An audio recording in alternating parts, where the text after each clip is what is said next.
Nasir sir, দেখতে দেখতে কিন্তু আজকে আমরা এই দেখেন, পর্ব কত ছিল এখন? ওরে বাবা, 10 নম্বর পর্ব চলছে। ধারাবাহিক নাটক তার মানে আমরা যা কমিটমেন্ট দিয়েছি, কমিটমেন্ট প্রতিনিয়ত রক্ষা চলতেছে হচ্ছে, এবং রাত 9টা 50 মিনিট। 50 মিনিটের যে মিশন, এটা আমাদের সবসময় চলমান থাকে। এবং আমরা এই যে 2000 প্রশ্ন যে আমরা বাছাই করছি, এই 2000 প্রশ্নের আজকে কিন্তু পর্ব 10 চলতেছে। অর্থাৎ এই 2000 প্রশ্ন ব্যাখ্যা পাবেন 2000-এর, কিন্তু সলভ হয়ে যাবে 20,000 প্রশ্ন। অর্থাৎ যেটা একটা কোশ্চেন ব্যাংকে থাকে না। সমাজসেবা পরীক্ষা কবে জানেন? 27 তারিখ কিন্তু সমাজসেবার পরীক্ষা এবং এমসিকিউ হবে কিন্তু। আচ্ছা আচ্ছা আচ্ছা সুতরাং আচ্ছা আপনি আচ্ছা। কিন্তু সমাজসেবার প্রশ্ন রেখেছি অনেকগুলো। ভালো মতো ক্লাসটা করবেন, শেয়ার করবেন। আর কি করতে হবে স্যার? ও, মেনশন করতে হবে। আমি বলতেই ভুলে গেছি, প্রতিদিনের মতো আজকের ক্লাসও কিন্তু আমরা 1200 টাকার প্রাইস মানি পাচ্ছি, পাশাপাশি দুইটা নাসির স্যারের ক্যারিয়ার প্লাস বই কিন্তু আমরা গিফট পেতে যাচ্ছি। সো আমার কলিজার ভাই, কলিজার বোনেরা, প্রতিদিনের যে মিশন, সেটা কিন্তু আজকেও আমাদের শুরু হয়ে গিয়েছে। আজকের মিশনে ম্যাথ আর বাংলার লড়াই চলবে ইনশাআল্লাহ। এবং আমি এর ভিতরে আইসিটিও আছে, বিজ্ঞানও তো আছে, আমি সমস্যা তো নাই। আমি এত এক্সট্রাঅর্ডিনারি কিছু ম্যাথ রেখেছি, যে ম্যাথ গুলো থেকে আপনি মানে যে কোনো পরীক্ষার প্রশ্ন কমন পাবেন। মানে এত বেশিবার রিপিট হয়েছে প্রশ্নগুলো, মানে এগুলো বারবার আসে। আমার মানে আমার 2 ঘন্টায় তো লাগছে আমার বাছাই করতে, খুঁজে খুঁজে বাইর করতে।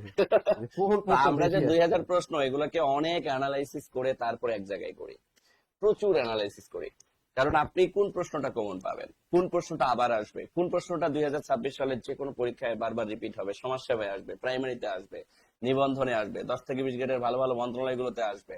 তো আমার কলিজার ভাই, কলিজার বোনেরা, আজকের সেশনটাও আমরা সবাই শেয়ার করব, মেনশন করব, বন্ধু বান্ধব শুভাকাঙ্ক্ষীদেরকে মেনশন করব। আমরা একটু শেয়ার মেনশন করব, পাশাপাশি একটু কমেন্ট করে জানাই দিব যে বাংলাদেশের কে কোন জায়গা থেকে আজকের এই সেশনে অংশগ্রহণ করেছে। স্যার একটু কিছু বলেন, আমি ততক্ষণে শেয়ার করে দিই। শোনেন, সামনে 27 তারিখ অনেকগুলো পরীক্ষা। বিশেষ করে আমি তো বললাম যে যুব নিয়োজিত যারা পরীক্ষা দেবেন, এমসিকিউ পরীক্ষা হবে, ওটা কোনো লিখিত পরীক্ষা হবে না। সুতরাং এই ক্লাসটা আপনাদের জন্য খুবই গুরুত্বপূর্ণ। স্বাস্থ্য সহকারী মহা সার্কুলার তো আসতেই আছে, সেটা আপনারা জানেন। 1 লাখ প্লাস আরো 50,000 এক্সট্রা, 1.5 লক্ষ সার্কুলার আসতেছে এবং নিবন্ধনের সার্কুলার আসতেছে। প্রাইমারিতে তো জানেন যে 50,000 সার্কুলার দিবে। সুতরাং প্রাইমারির জন্য খুবই গুরুত্বপূর্ণ। প্রাইমারি প্রধান শিক্ষক নিয়োগের জটিলতাও কেটে যাচ্ছে। খুব শীঘ্রই আপনাকে পিএসসি জানিয়ে দিবে যে কবে আপনার পরীক্ষাটা হবে। সুতরাং সেটার জন্য খুবই গুরুত্বপূর্ণ। এবং উপজেলা যে স্বাস্থ্য সহকারী আছে, এই পরীক্ষাগুলো কিন্তু হবে জেলা পর্যায়ে। আপনার ঢাকা শহরে আসলে কোনো দরকার নেই। সিভিল সার্ভিস কার্যালয় স্বাস্থ্য সহকারী সুতরাং জেলায় বসে পরীক্ষা দিতে পারবেন। আর ইউনিয়ন সমাজকর্মী, এটাও কিন্তু আপনার জেলায় পরীক্ষা হবে। টেনশনের কোনো কারণে ভাড়া দিয়ে ট্রেনের লঞ্চে করে আর ঢাকায় আসতে হবে না। সুতরাং আপনাকে এই সমস্ত চাকরি পরীক্ষাগুলোতে টিকতে হলে, বিশেষ করে 10 থেকে 20টা মধ্যে চাকরি পরীক্ষা টিকতে হলে আপনাদেরকে কি করতে হবে? অবশ্যই একটু পড়াশোনা করতে হবে। প্রিলি বা লিখিত স্টাইলে কিন্তু পড়াশোনা করতে হবে।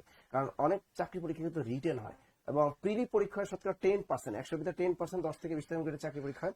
বিশেষ করে প্রাইমারি পরীক্ষাটা, এটা টোটালটাই 90টা এমসিকিউ আসবে এবং নিবন্ধন এটাও এমসিকিউ হয়। এবং বলে দিলাম যে আপনাদের ওই যে ইউনিয়ন সমাজকর্মী, এটা কিন্তু এমসিকিউ হবে। এবং যুব উন্নয়নের পরীক্ষা যে 27 তারিখে, সেটাও কিন্তু এমসিকিউ পরীক্ষা হবে। এই জন্য আপনাদের বাংলা ভালো করে পড়তে হবে, ইংরেজি পড়তে হবে এবং ম্যাথ পড়তে হবে, পাশাপাশি বিজ্ঞানের টুকটাক একটু ঝালাই করতে হবে, সাথে আইসিটি একটু টুকটাক মারতে হবে। কারণ আইসিটি থেকে কিন্তু ভালোই প্রশ্ন আসে। বিশেষ করে কম্পিউটারের পরীক্ষা যারা দেন, কম্পিউটার অপারেটর, কাম, মুদ্রা, ক্ষরিক, ষাট, লিপিকা, এগুলো কম্পিউটার আসে যারা প্রচুর। দেন, ওরে বাবা, এখানে তো কম্পিউটার মানে একেবারে ফরস। ছোট ছোট ছোট ছোট জিনিসগুলো, ওসিআর কি, এইচটিএমএল কি, এগুলো তো আছে। ইনপুট আউটপুট, এগুলো তো স্যার আছেই, এগুলো প্রতিনিয়ত নিত্যদিনের সঙ্গী আর কি। প্রতিনিয়ত আসে। আর কেরিয়ার প্লাস বাংলা বইটা কার কার কাছে আসে একটু কমেন্টে জানান। কারণ কেরিয়ার প্লাস বাংলা বই কিন্তু আজকেও পাবেন, কিন্তু আপনারা কেরিয়ার প্লাস বাংলা বইটা কিন্তু আজকেও পাবেন আপনারা, এবং টাকাও কিন্তু নগদ অর্থও কিন্তু পাবেন। সুতরাং টেনশনের কোনো কারণ। এবং কেরিয়ার প্লাস বাংলা নতুন এডিশনটাই পাবেন একদম। এই যে নতুন এডিশনের যে বইটা, যেটার সাথে ভিডিও ক্লাস যুক্ত আছে, এখানে সাহিত্য ব্যাকরণ সবই, বইটার দাম 400 টাকা। এই নীলক্ষেত মামুন বুকসে পাবেন এই 400 টাকা দামের বই। কিন্তু আজকেও কিন্তু আপনার সর্বোচ্চ শেয়ারকারীও পাবেন, সর্বোচ্চ মেনশনকারীও কিন্তু পাবেন। আমি এবং সাথে কিন্তু প্রাইস মানিও থাকতেছে, ভাববেন না যে প্রাইস মানি নেই, প্রাইস প্রাইজ মানিও কিন্তু মানি তো থাকতেছে। প্রতিদিন এটা তো থাকবেই, টেনশন নেওয়ার কোনো কারণ নেই, কোনো কারণ নেই। দেখি। আর স্যার প্রথম কত, আধা ঘন্টার ভিতরে কি? না না, আধা ঘন্টা না, আজকে হচ্ছে আমরা 15 মিনিট দিব। কারণ প্রথমে যারা শেয়ার করে, আর এই হচ্ছে সুপার অ্যাক্টিভ। তাহলে 15 মিনিট, 5 মিনিট বাড়ছে, কত করেছে? আজকে প্রথম 15 মিনিটে যারা শেয়ার করবেন, এই 15 মিনিটের মধ্যে আমরা কিন্তু গতকালকের ক্লাসে কিন্তু আমরা প্রথম 10 মিনিটে আমরা কি করেছিলাম, শেয়ারের সংখ্যাটা কাউন্ট করেছি, মেনশনের সংখ্যাটা কাউন্ট করেছি এবং তাদেরকে কিপ দিয়েছি। এবং আজকের ক্লাসেও আমরা সেম কাজটা করব। আজকে প্রথম 15 মিনিট, অর্থাৎ এখন বাজে 9টা 56 মিনিট, অর্থাৎ আমরা 10টা 15 পর্যন্ত কাউন্ট করবো, অর্থাৎ শুরুর দিকে যারা এখন শেয়ার করবেন প্রত্যেকের শেয়ার কিন্তু কাউন্ট করা হচ্ছে। কারণ অলরেডি আমি প্রতিনিধি টিমকে বলে আসছি যে প্রথম 15 মিনিটে যারা শেয়ার করবে তারাই শুধুমাত্র আজকের 4জন যে আমরা পুরস্কার পেতে যাচ্ছি 4জন পুরস্কার পাবো। তো আমার কলিজার ভাই কলিজার বোনেরা, আমরা একটু সবাই লাইভটাকে শেয়ার করে দিব, বন্ধু বান্ধব শুভাকাঙ্ক্ষীদেরকে একটু মেনশন করে দিব। আমি নিজেও শেয়ার করতেছি, দেখেন আমি নিজে ক্লাস নিচ্ছি, ঠিক আছে, আবার পাশাপাশি কি করতেছি, শেয়ারও করতেছি কিন্তু। আচ্ছা, সাউন্ড কি কম? না না, সাউন্ড ঠিক আছে, সাউন্ড তো ঠিক আছে মনে হয়। সাউন্ড ঠিক আছে একজন। আচ্ছা, তুমি দুই একটা মেয়েদের নাম বলো না, খালি ছেলেদের নাম না করে দুইটা মেয়েদের নাম বলো। আচ্ছা, আমি দেখতে পাচ্ছি ফাহমিদা আছেন আমাদের সাথে, মিফতাহুল জান্নাত আছে আমাদের সাথে, এটা আমরা তো বলতেছি। জাযাকাল্লাহ, না রে না, ইশরাত জাহান, ইমা আছে আমার সাথে, তারপরে শামিমা জাহান, সবই তো মেয়ে স্যার, সবই মেয়ে, সবই মেয়ে, মেয়ে আর মেয়ে। এই যে নাফিসা, দেখেন, নামটা বলো। কতগুলো মেনশন করছেন। এই যে তানজিলা আছে আমাদের তানজিলা সাথে। আছে, আলহামদুলিল্লাহ। আচ্ছা, সবাই বাংলাদেশের কে কোন জায়গা থেকে অংশগ্রহণ করেছে একটু কমেন্ট করি তো। এই তো তাহমিনা তালুকদার, কেমন আছেন স্যার? আলহামদুলিল্লাহ আমি ভালো আছি। আমাদের মতিউর রহমান আছে, শুকরিয়া। ছেলেরা কিন্তু আছে, মুজাহিদ হোসেন আছেন আমাদের সাথে, ছেলেরা কিন্তু আছে, বিলাল হোসেন আছেন আমাদের সাথে, এবং কি মুয়াবিয়া জান্নাত তিনি আছেন আমাদের সাথে, তাহমিনা আছেন আমাদের সাথে, এবং সুখী আক্তার তিনি অনেকে কিন্তু মেনশন করছে। ভাই মেনশন করুন, একটু বেশি বেশি করে। হ্যাঁ, মেনশন কারে করবেন যে আপনার এক্স রে করেন, হ্যাঁ আপনার এক্স যদি থাকে তাকে করেন, ভালো হবে কিন্তু, ঠিক আছে? যে আপনাদের দরকার দিচ্ছে। হ্যাঁ, সবাইকে কিন্তু সেও সফল হোক। হ্যাঁ, সেও সফল হোক। হ্যাঁ, তাকে একটা মেনশন করেন এবং সে চিন্তা, আল্লাহ এত বছর পর সে আমাকে মনে করলো, এটাও দেখবেন যে অন্যরকম একটা পাওয়া। তো দেখি আর দিনা আক্তার তিনি আছেন আমাদের সাথে, বেলাল হাবলা আছেন আমাদের সাথে, আমাদের শাকিল আহমেদ আছে, স্টিভ সাহেব আছেন আমাদের সাথে। আমরা আলোচনায় চলে আসি। প্রথমে মনে হয় আপনার বাংলা দিয়ে শুরু স্যার। কি? আপনি প্রথমে বাংলা? হ্যাঁ, মধুসূদন। আচ্ছা দেখেন, এই আমি কিন্তু ব্যাকরণ সাহিত্য দুইটাই রাখি, কারণ সাহিত্যের কিন্তু একটা নম্বর যদি ছুটে যায় তাহলে কিন্তু একদম কট খেয়ে যাবেন, একদম কট, একদম কট। হ্যাঁ, এখানে বলছে নিচে কোনটি মাইকেল মধুসূদন দত্তের রচনা নয় বলছে, কিন্তু ভালো করে খেয়াল করেন, এখানে বলছে রচনা নয়। প্রশ্ন ভালো করে পড়বেন, তারপর উত্তর করবেন। বলছে রচনা নয়, দেখে আপনারা একটা উত্তর করেন। আমরা জানি এই মাইকেল মধুসূদন দত্ত আধুনিক যুগের প্রথম কবি, এবং তার বিখ্যাত কিন্তু অনেকগুলো নাটক আছে, এবং তার বিখ্যাত আমরা জানি তিনি চতুষ্পদ বলি যে কবিতাগুলো তিনি লিখেছিলেন, সনেট রচয়িতা তিনি। অর্থাৎ এক কথায় তিনি একজন অসাধারণ প্রতিভার অধিকারী এবং ইয়াং বেঙ্গল গোষ্ঠীর একজন সদস্য, এবং কলকাতা হিন্দু কলেজের কিন্তু ছাত্র ছিলেন এই আমাদের মাইকেল মধুসূদন দত্ত। তিনি আমাদের বিখ্যাত যশোরের কৃতি সন্তান। এই মাইকেল মধুসূদন দত্তের রচনা নয়, উত্তরটা একটু দ্রুত করতে হবে। অনেকে কিন্তু উত্তরটা এখনো কেউ করতে পারে না, অনেকে বলেছেন পদ্মাবতী। এই জিনিসটা আমি কেন রেখেছি এখানে জানেন? আপনারা ভুল করবেন এই জন্য। মনে রাখেন এই পদ্মাবতী কিন্তু, এটা মনে রাখেন, পদ্মাবতী বিখ্যাত একটা নাটক, কার? মাইকেল মধুসূদন দত্ত। এবং এই নাটকে তিনি কিন্তু ওই পদ্মাবতী নাটকে কিন্তু তিনি কি করেছেন জানেন? ওই যে বিরাম চিহ্ন কিন্তু ব্যবহার করেছিলেন, অমিত্রাক্ষণ ছন্দ। তা পদ্মাবতী এটা হলো বিখ্যাত তার একটা নাটক। তাই পদ্মাবতী এই নাটকটি কার? পদ্মাবতী নাটকটির রচয়িতা মাইকেল মধুসূদন দত্ত। এটা মাইকেল মধুসূদন দত্ত। এবার কৃষ্ণকুমারী এটা হলো বিখ্যাত একটা নাটক। এই নাটকটাও কার? মাইকেল মধুসূদন দত্তের। শর্মিষ্ঠা, বাংলা সাহিত্যের প্রথম সার্থক নাটকের নাম কি? শর্মিষ্ঠা। এটা রচয়িতাও কিন্তু মাইকেল মধুসূদন দত্ত। আর বাংলা সাহিত্যের প্রথম সার্থক ট্রাজেডি নাটক যদি বলে, বাংলা সাহিত্যের প্রথম সার্থক ট্রাজেডি নাটক সেটা কিন্তু কৃষ্ণকুমারী। আর বাংলা সাহিত্যের প্রথম সার্থক নাটক যদি বলে সেটা কিন্তু অবশ্যই শর্মিষ্ঠা। তাহলে দেখেন, আর পদ্মাবতী এটাও কিন্তু একটা নাটককার মাইকেল মধুসূদন দত্তের। দেখেন এখানে, তাহলে এইটা মাইকেল মধুসূদন দত্তের, এটাও মাইকেল মধুসূদন দত্তের, এটাও মাইকেল মধুসূদন দত্ত। এবার আসি আমরা অশ্রুমালা। তাহলে অশ্রুমালাটা কার? আপনি তো সবুজ দিয়ে। আচ্ছা দেখেন এবার সান ক্লিয়ার। হ্যাঁ, তাহলে কি হবে? অশ্রুমালা। তাহলে কি হবে?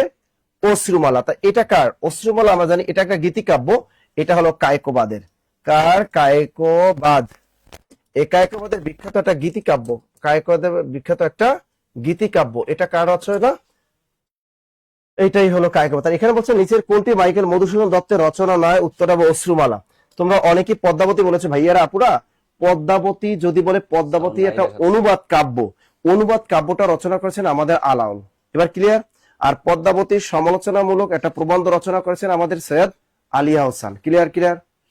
ওকে ওকে ওকে ওকে, তাহলে হয়ে গেল। আমরা পরের প্রশ্নটা দেখি। সাউন্ড কি এখনো সমস্যা হচ্ছে? হ্যাঁ, সাউন্ড এবার ঠিক আছে, সাউন্ড সমস্যা না, ঠিক আছে। আচ্ছা এবার দেখেন, কোনটি কাব্য গ্রন্থ নয়? এই ধরে প্রশ্নগুলো ভেজাল লাগাই দেয়। দেখছেন, কোনটি কাব্য গ্রন্থ নয় বলছে, নয় নয়। দেখছেন, এটা ভালো করে খেয়াল রাখবেন, কোনটি কাব্য গ্রন্থ নয়। তার মানে আপনাকে এখানে কিছু কিছু উপন্যাস মেরে দিছে, নাটক মেরে দিছে। এবার দেখেন, কোনটা হবে, স্বাদের আসন? না, এটা স্বাদের আসন এটা হবে না, এটা আমরা কেটে দিই। পুনর্স, এটা একটা বিখ্যাত একটা আমাদের কাব্য, পুনর্স কাব্যটাকার, এটা রবি ঠাকুরের একটা বিখ্যাত কাব্য পুনর্স, লিখে রাখেন রবি ঠাকুর। তার রবি ঠাকুর বিখ্যাত একটা কাব্য হলো পুনর্স, তার উত্তরটা এটা হচ্ছে না। দিবারাত্রি কাব্য, এটা হলো মানিক বন্দ্যোপাধ্যায়ের বিখ্যাত একটা কি, দিবারাত্রি কাব্য, এটা হলো মানিক বন্দ্যোপাধ্যায়ের বিখ্যাত একটা উপন্যাস। এটা কার, মানিক বন্দ্যোপাধ্যায়, লিখে রাখেন মানিক বন্দ্যোপাধ্যায়। মানিক বন্দ্যোপাধ্যায় বিখ্যাত একটা উপন্যাস হলো দিবারাত্রির কাব্য, চমৎকার একটা উপন্যাস। আরো জানি তিনি পদ্মা নদীর মাঝি, বিখ্যাত একটা উপন্যাস লিখেছিলেন এই আমাদের মানিক বন্দ্যোপাধ্যায়। তাই প্রেমাংশুর রক্ত চাই, এটা একটা বিখ্যাত একটা কাব্য। এই কাব্যটা কার বলতে পারেন, সৈয়দ শামসুল হক। খেলারাম খেলে যা, সৈয়দ শামসুল হক। তা সৈয়দ শামসুল হকের একটা বিখ্যাত কাব্য হলো প্রেমাংশুর রক্ত চাই। এটা কিন্তু অনেকবার চাকরি পরীক্ষায় এসেছে এবং আসবে, আবার আসবে। তাহলে প্রেমাংশু রক্ত চাই কাব্যটা কার, এটা হলো সৈয়দ শামসুল হক। এবার দেখেন দিবারাত্রি কাব্য, এটা লেখা কাব্য, বাট এটা কি, এটা কিন্তু একটা বিখ্যাত একটা উপন্যাস। দিবারাত্রি কাব্য, এটা কাব্য না, এটা একটা উপন্যাস। এটা হলো মানিক বন্দ্যোপাধ্যায়ের বিখ্যাত। যেমন শেষের কবিতা, এরকম কিন্তু একটা আছে শেষের কবিতা। তা শেষের কবিতা এটাও কিন্তু একটা বিখ্যাত উপন্যাস, আমাদের রবি ঠাকুরের বিখ্যাত একটা উপন্যাস। এই দুইটা জিনিস মনে রাখেন, শেষের কবিতা আছে কবিতা, কিন্তু আসলে ওটা কবিতা না, ওটা একটা কি উপন্যাস। তেমনি দিবারাত্রি কাব্য, শেষে আছে কাব্য, আসলে সেটা কিন্তু কাব্য না, এটা একটা কি, এটা একটা উপন্যাস। আর পুনর্স কাব্যটিকার আমাদের রবীন্দ্রনাথ ঠাকুরের। চমৎকার দুইটা লিটারেচারের প্রশ্ন ব্যাখ্যা করে দিলাম, এখান থেকে 10টা প্রশ্ন হয়ে গেল। কয়টা? 10টা। দেখি স্যার এরপরে প্রশ্নটা কি মমিনুল স্যার আসে কিনা। অবশ্যই মমিনুল স্যারের প্রশ্ন।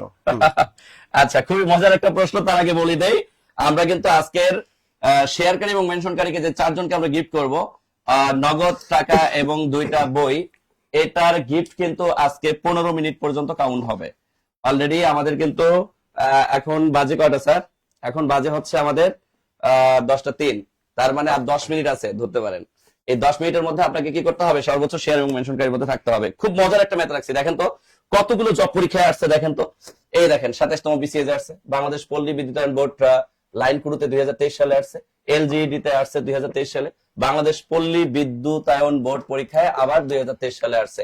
তার মানে একটা জিনিস ফিল করেন যে একটা প্রশ্ন আরো কতগুলো পরীক্ষায় আসতে পারে, সামনে আরো আসবে। কারণ এই টাইপের প্রশ্নগুলো আমি দেখছি, আমি তো রাখছি একটা প্রশ্ন, কিন্তু এরকম প্রশ্ন আমি দেখলাম এই টাইপের মধ্যে মিনিমাম 20 থেকে 25টা প্রশ্ন আসছে বিভিন্ন 10 থেকে 20তম গ্রেডের বিভিন্ন পরীক্ষায়। শুধু তাই না, নিবন্ধনে রিপিট হয়েছে, প্রাইমারিতে রিপিট হয়েছে, বিসিএস এ রিপিট হয়েছে। তাহলে এই প্রশ্নটার উত্তর কি হবে? আমার কলিজার ভাই কলিজার বললাম, আমরা যদি প্রশ্নটার দিকে তাকাই, এই প্রশ্নটাই আমাকে কি বের করতে বলেছে দেখেন। আমাকে বলতেছে 60 থেকে 80 এর মধ্যবর্তী বৃহত্তম এবং ক্ষুদ্রতম মৌলিক সংখ্যার অন্তর হবে। প্রশ্নের মধ্যে একটু প্যাচ রাখছে, প্যাচটা কি জানেন?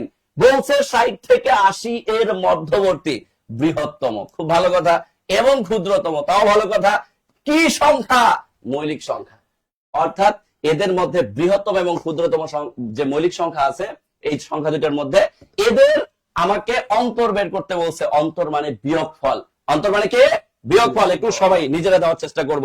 তাইলে এটার আমরা যদি একটা জিনিস ফিল করি, মৌলিক সংখ্যা মানে কি? যাকে ওই সংখ্যার এক ব্যতীত অন্য কোনো সংখ্যা দ্বারা ভাগ করা যায় না, তাই তো নাকি? তাহলে এই জায়গায় যদি আমরা বলি 60 থেকে বড় 61, এটাই হচ্ছে আমার ক্ষুদ্রতম মৌলিক সংখ্যা। এবং 80 এর নিচে আমরা যদি চিন্তা করি, 80 এর নিচে 79, এটাও কিন্তু একটা মৌলিক সংখ্যা। তাইলে আমরা যদি এই 79কে 61 দ্বারা কি করি, মাইনাস করি, তাইলে কিন্তু মৌলিক সংখ্যাগুলোর অন্তরের মান বের হয়ে যাবে। তাহলে এখানে আমার মান কত আসতেছে আমার কলিজার ভাই কলিজার বোনেরা? 1 থেকে 9 যদি আমরা বাদ দেই থাকে এখানে 8, 6 থেকে 7 বাদ দিলে থাকে 18। তাইলে উত্তর বাবু ইস মিস্টার 18। বলেন ক্লিয়ার কিনা, ক্লিয়ার কিনা, ক্লিয়ার কিনা বলেন। একটা জিনিস মাথায় রাখবেন, যদি কখনো আপনাকে অন্তর বলে, যদি কখনো আপনাকে পার্থক্য বলে, যদি আপনাকে কখনো বিয়োগফল বলে, এই ভাষাগুলো সবই এক, এদের মধ্যে কোনো পার্থক্য নাই, এরা একই জিনিস, এরা একই জিনিস, এদের মধ্যে কোনো পার্থক্য নাই। আমার কলিজার ভাই কলিজার বোনেরা, আমরা পরবর্তী প্রশ্নটাতে চলে যাব। দেখেন পরের প্রশ্নটা আরো মজার, আপনারা জাস্ট মানে একটু ফিল করার চেষ্টা করেন। এটা 18তম শিক্ষক নিবন্ধন কলেজ পর্যায়ে আসছে 24 সালে। এরপরে প্রাইমারি সহকারী শিক্ষক নিয়োগ পরীক্ষা 2019 সালে আসছে। তাহলে কাছাকাছি প্রাইমারি এবং নিবন্ধনে কিন্তু চলে আসছে। চিন্তা করেন, তার মানে এই প্রশ্নটা কতটা গুরুত্বপূর্ণ আমাদের জন্য। আবার দেখেন 10 থেকে 20তম গ্রেডের একটা মন্ত্রণালয় 2025 সালে আসছে, আমাকে বলতেছে 50 ও 100 এর মধ্যবর্তী বৃহত্তম ও ক্ষুদ্রতম মৌলিক সংখ্যার গড় কত? একটু আগে কি বের করতে বলছিল? একটু আগে বের করতে বলছে অন্তর। এবার অন্তরটা বাদ দিয়ে কি বললো? অন্তরের জায়গায় এবার লাগাই দিল গড়। অন্তরের জায়গায় লাগাই দিল গড়। তাইলে আমার কলিজার ভাই কলিজার বোনেরা, যেহেতু আমাকে গড় বলছে, তাইলে আমার কাজ কি? গড় বলছে মানে আমরা জানি দুইটা সংখ্যার গড় মানে কি? দুইটা সংখ্যার যোগফল ভাগ 2। কিন্তু এখানে কন্ডিশন দিছে বৃহত্তম এবং ক্ষুদ্রতম মৌলিক সংখ্যা। তাহলে আপনি যদি এই জায়গায় আসেন, 50 থেকে বড় মৌলিক সংখ্যা কি? 51। কিন্তু আমরা যদি 50-এর উপরে 51-র কথা বলি, 51 কি মৌলিক সংখ্যা? একটু ফিল করেন, 51 কি মৌলিক সংখ্যা? 51 কিন্তু মৌলিক সংখ্যা না, 51কে ভাঙানো যায়। কিন্তু আমরা যদি 53 নেই, এই 53 কিন্তু আমাদের মৌলিক সংখ্যা। তাহলে আমি 53 নিলাম। এরপরে 100 এর নিচে আমি যদি মৌলিক সংখ্যা খুঁজি, 99, এটাকে কিন্তু ভাঙানো যায়। 98, এটাকে কিন্তু ভাঙানো যায়। কিন্তু 97 এর ভাঙানো যায় না। তাইলে এই যে 97, এই দুইটার যোগফলকে যদি আমি অর্ধেক করি, তাইলে আমার গড় বের হয়ে আসে। তাইলে আমার কলিজার ভাই কলিজার বোনেরা, আমরা যদি এবার 53 আর 97 কে যোগ করি, যোগফলটা আমাদের আসবে 150। 150 কে 2 দ্বারা যদি আমরা ভাগ করি, ভাগফলটা আসবে আমাদের 75। তাইলে উত্তর কত হবে মিস্টার খ খ খ খ খ খরগোশ? বলেন ক্লিয়ার কিনা? ক্লিয়ার কিনা? তাইলে অন্তর বের করতে বললে বিয়োগ করে দিবেন, গড় বের করতে বললে দুইটা মানের যোগফলকে অর্ধেক করে দিবেন, গড় মান বের হয়ে যাবে। যদি যোগ করতে বলে দুইটা মানকে যোগ করে দিবেন। কারণ এই টাইপটা থেকে কি পরিমাণ প্রশ্ন রিপিট হয় তা আপনারা আমার 3 আর 4 এই দুটার মধ্যে দেখতেই পারলেন, নিজেই রেফারেন্স দিয়ে দেখতে পারলেন। আমরা কিন্তু 600 প্লাস স্টুডেন্ট আছে। আমি আবারও বলতেছি, আমাদের প্রথম 15 মিনিট শেয়ার এবং মেনশনের জন্য কাউন্ট হবে, এরপর কিন্তু আর কোনো কাউন্ট হবে না। তো আমরা সবাই শেয়ার করব, মেনশন করব। স্যার কই স্যার, আপনার বাংলা মনে হয় আসছে। ও মা গো টুরুলা, সুন্দর একটা প্রশ্ন আসছে স্যার। সন্ধি থেকে প্রশ্ন থাকে না এমন খুব কম আছে। আর বিশেষ করে যারা 10 থেকে 20 নম্বরের চাকরি পরীক্ষা দেন, যেগুলো লিখিত পরীক্ষা হয়, সেখানে কিন্তু সন্ধি থেকে 5 নম্বর আসে এবং সেখানে বলে সন্ধি বিচ্ছেদ করুন। সেখানে শুধু শব্দগুলো দিয়ে দেয়, বিচ্ছেদ করতে হয়। এই জন্য বললাম সন্ধিটা খুবই গুরুত্বপূর্ণ, অবহেলা করা যাবে না। এবং অনেকে আমরা মনে করি যে সন্ধি মনে হয় মুখস্থ করলে হয়ে যায়। আসলে কিছু নিনজা টেকনিকের মাধ্যমে যে এগুলো হাজার হাজার যে মানে সন্ধিগুলো মনে রাখা যায়, এটা আমরা অনেকেই জানি না। তো এখানে দেখে বাচস্পতি শব্দটি সন্ধি বিচ্ছেদ কি? আমরা জানি যে যদি 3টা স আছে আমাদের বাংলায়, একটা তালব্য স, একটা হলো মূর্ধন্য স, আর একটা হলো দন্ত স। এগুলো যদি কোনো শব্দের মধ্যে থাকে, তাহলে এগুলো একদম ফেলে দিবেন। ফেলে দিয়ে ওর পরিবর্তে আপনি বিসর্গ বসাই দিবেন।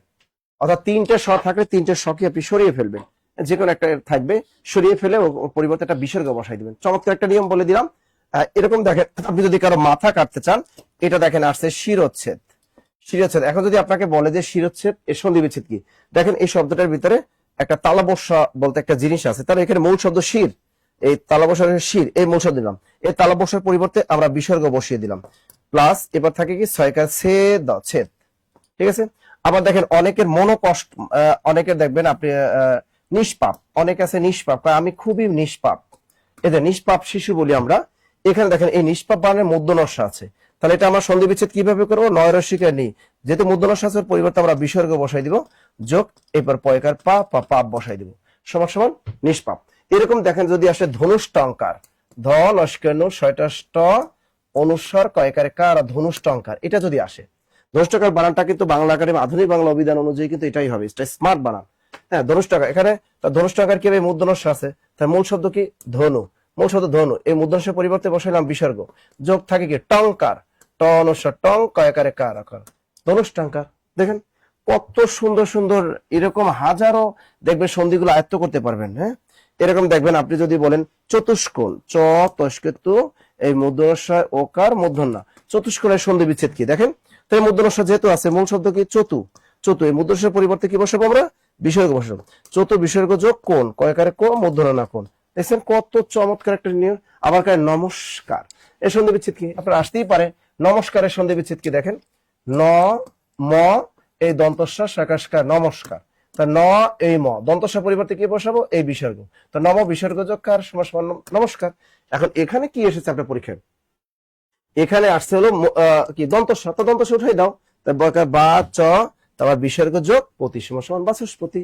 দেখেন আপনারা দেখেন কত সুন্দরভাবে করতে পারছেন, হাজার হাজার সন্ধি এরকম করতে পারবেন।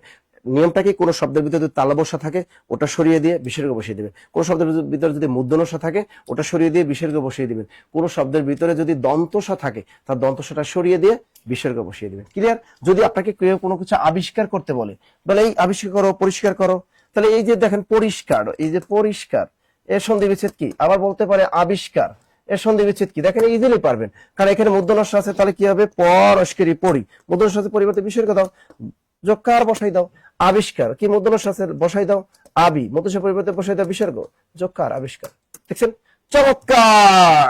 দেখছেন? সময়কে স্যার, সময়কে আছে এখনো শেয়ার করার? হ্যাঁ এখনো আছে, আর 3 মিনিট আছে। আর 3 মিনিট আছে, কিন্তু স্যার বলে দিয়েছে আর 3 মিনিট সর্বোচ্চ 3 শেয়ার মিনিটের মধ্যে করি। যারা শেয়ার করবেন এই 3 মিনিটের মধ্যে তাদের গুলি কাউন্ট হবে, পরে আর কাউন্ট হবে না। এই যে বুঝতে পারতেছেন, এই 3 মিনিটের ভিতরে যদি যারা সর্বোচ্চ শেয়ার করবেন, সর্বোচ্চ মেনশন করবেন, তারা এই গিফট পাবেন। পরেরটা দেখি আমরা। আচ্ছা, কোনটি শুদ্ধ বানান?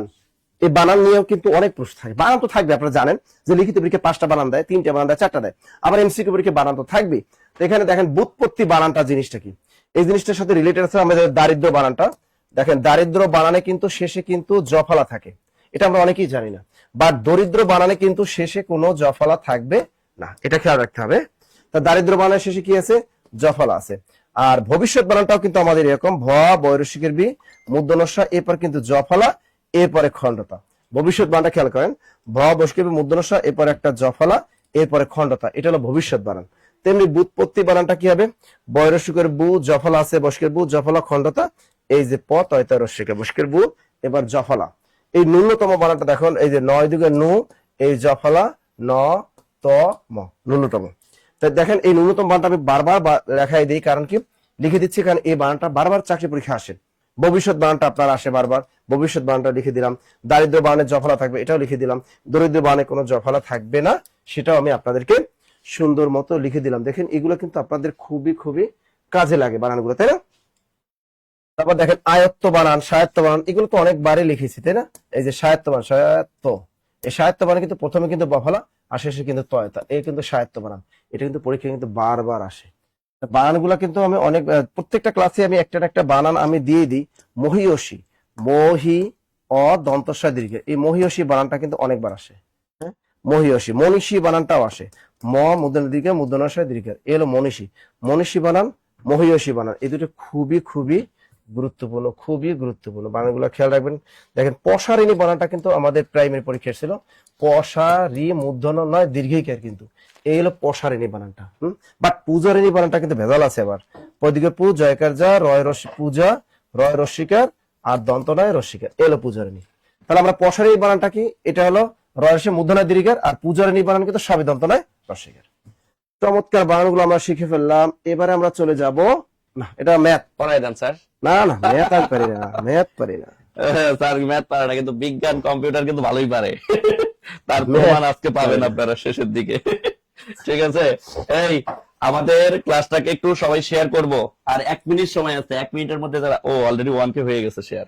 মাশাআল্লাহ। আচ্ছা মাশাআল্লাহ, যারা শেয়ার করছে তাও 1 মিনিট আছে, কারণ আমরা যেহেতু গিফট পেতে যাচ্ছি, গিফট পেতে গেলে আমাদেরকে কিন্তু শেয়ার এবং মেনশনের মধ্যে থাকতে হবে। দেখেন এই প্রশ্নটাও দেখেন আপনি, 29তম বিসিএস জাতীয় সংসদ সচিবালয়ের ব্যক্তিগত কর্মকর্তা 2023, এরপরে 2026 সালে আসছে কোন পরীক্ষা? এটা 26 সালে আসছে, এটা কি বেবিচক?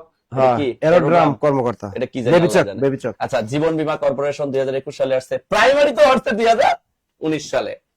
আমার কলিজার ভাই, কলিজার বোনেরাম, দেখেন কি বলছে, 10 থেকে বড়, কিন্তু 60 থেকে, মানে 10 থেকে 60 পর্যন্ত যে সকল মৌলিক সংখ্যার একক স্থানীয় অঙ্ক নয় তাদের সমষ্টিগত। মানে এখানে কিন্তু একটা প্যাচ খাটাইছে, এই প্যাচটা অনেকে বুঝতে পারবে না। কেন? অনেকে ভাববে যে 10 থেকে বড় এবং 60 থেকে ছোট এর মধ্যে যে সকল মৌলিক সংখ্যার একক স্থানীয় অঙ্ক, একক স্থানীয় অঙ্ক মানে কি? ধরেন আমি যদি আপনাকে 3টা সংখ্যা দেই, 329, বলেন তো এখানে একক স্থানীয় অঙ্ক কোনটা? এই যে 9টা কিন্তু একক, 2টা কিন্তু দশক, 3টা কিন্তু শতক। তো আমার কলিজার ভাই, কলিজার বোনেরাম, 10 থেকে বড় আমরা যদি শেষে একক স্থানীয় অঙ্কের এই 9 কে খুঁজতে যাই, তাইলে প্রথমে আমরা পাবো মিস্টার 19, এরপরে কাকে পাবো, এরপরে পাবো 29, এরপরে কাকে পাবো, এরপরে পাবো 39, এরপরে কাকে পাবো, এরপরে পাবো আমরা মিস্টার 49, এরপরে পাবো আমরা 59, কারণ আমাকে 10 থেকে 60 এর মধ্যে বলছে। এবং 10 থেকে 60 এর মধ্যে একক স্থানীয় অঙ্কে দেখেন এই যে 9 9 9 9 9 আছে। এবার একক স্থানীয় অঙ্কে শুধু কি 9 থাকলে হবে? সংখ্যাগুলো কি হইতে হবে?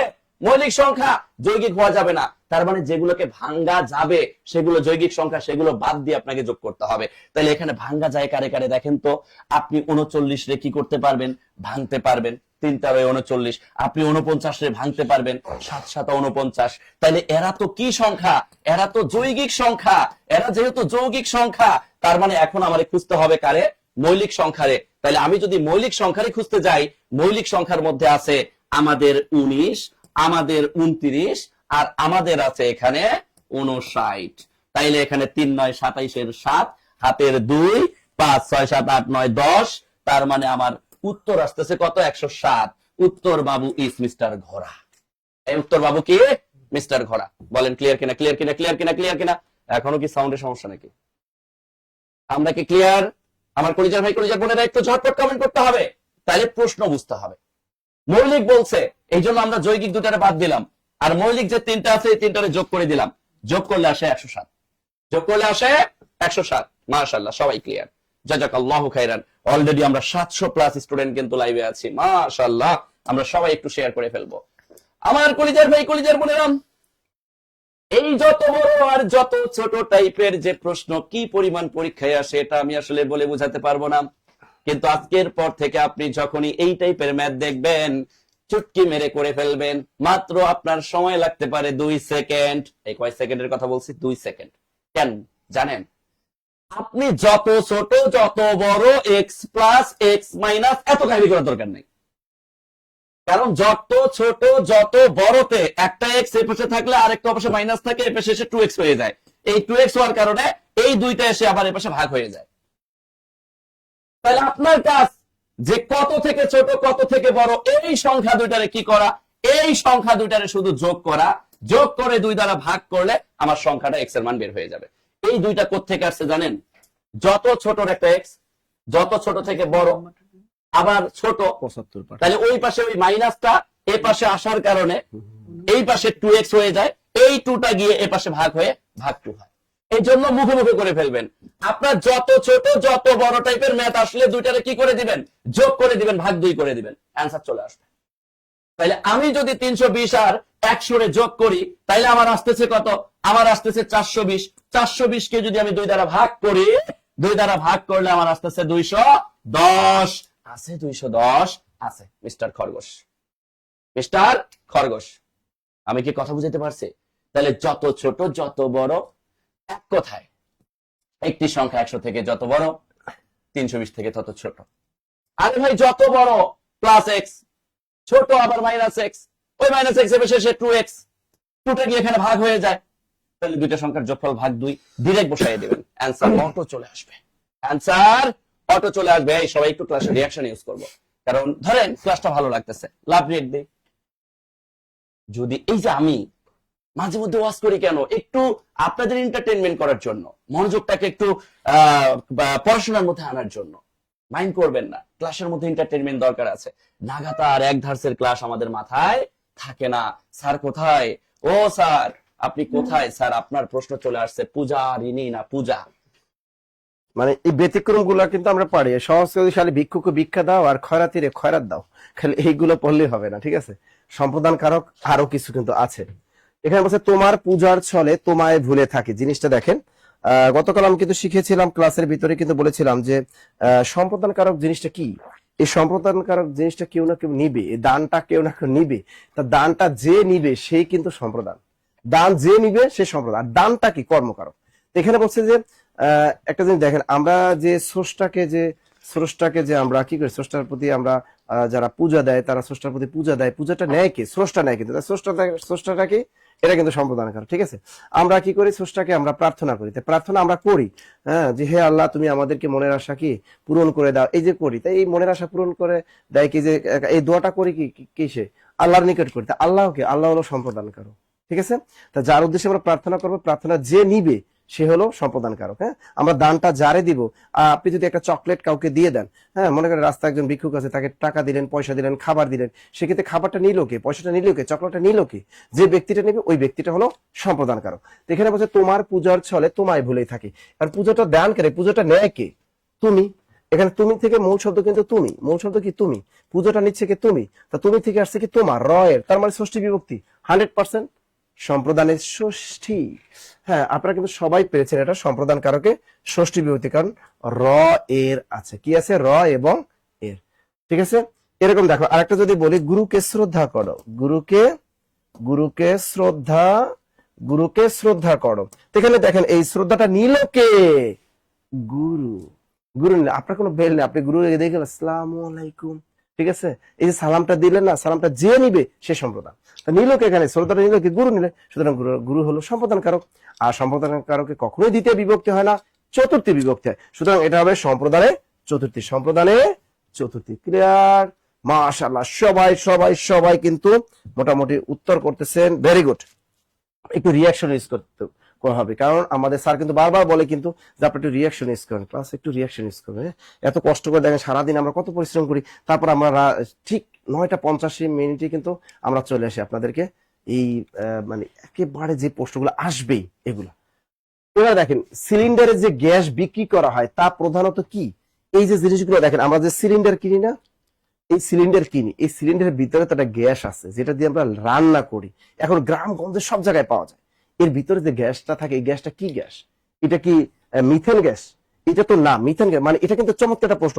প্রাকৃতিক গ্যাসের প্রধান উপাদান কি? মিথেন। এটা কিন্তু আমাদের অনেকবার পরীক্ষা আসে, লিখে রাখেন, এটা কিন্তু লিখে রাখেন, এটা উত্তর হবে না, তা লিখে রাখেন প্রাকৃতিক গ্যাসের, প্রাকৃতিক গ্যাসের প্রধান উপাদান, প্রাকৃতিক গ্যাসের প্রধান উপাদানটা কি বলুন তো ভাইয়েরা? পুরা প্রাকৃতিক গ্যাসের প্রধান উপাদানটা কি?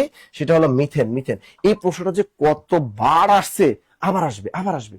তার প্রাকৃতিক গ্যাসের প্রধান উপাদান কি? মিথেন। তাহলে এটা তো উত্তরটা হবেই না। এবার দেখেন প্রোপেন, আর আছে ইথেন।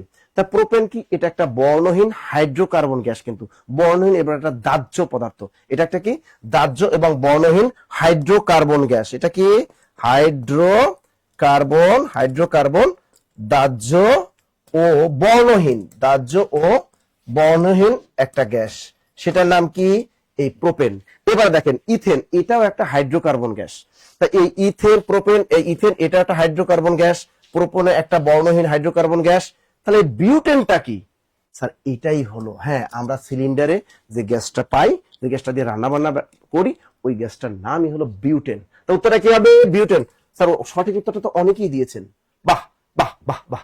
অনেকে মনে করেন এই মিথেন গ্যাস না, তবে আমরা ওর ভিতরে তার মিথেন গ্যাস থাকে না, এটা প্রাকৃতিক গ্যাসের প্রধান উপাদানকে বলা হয় কি?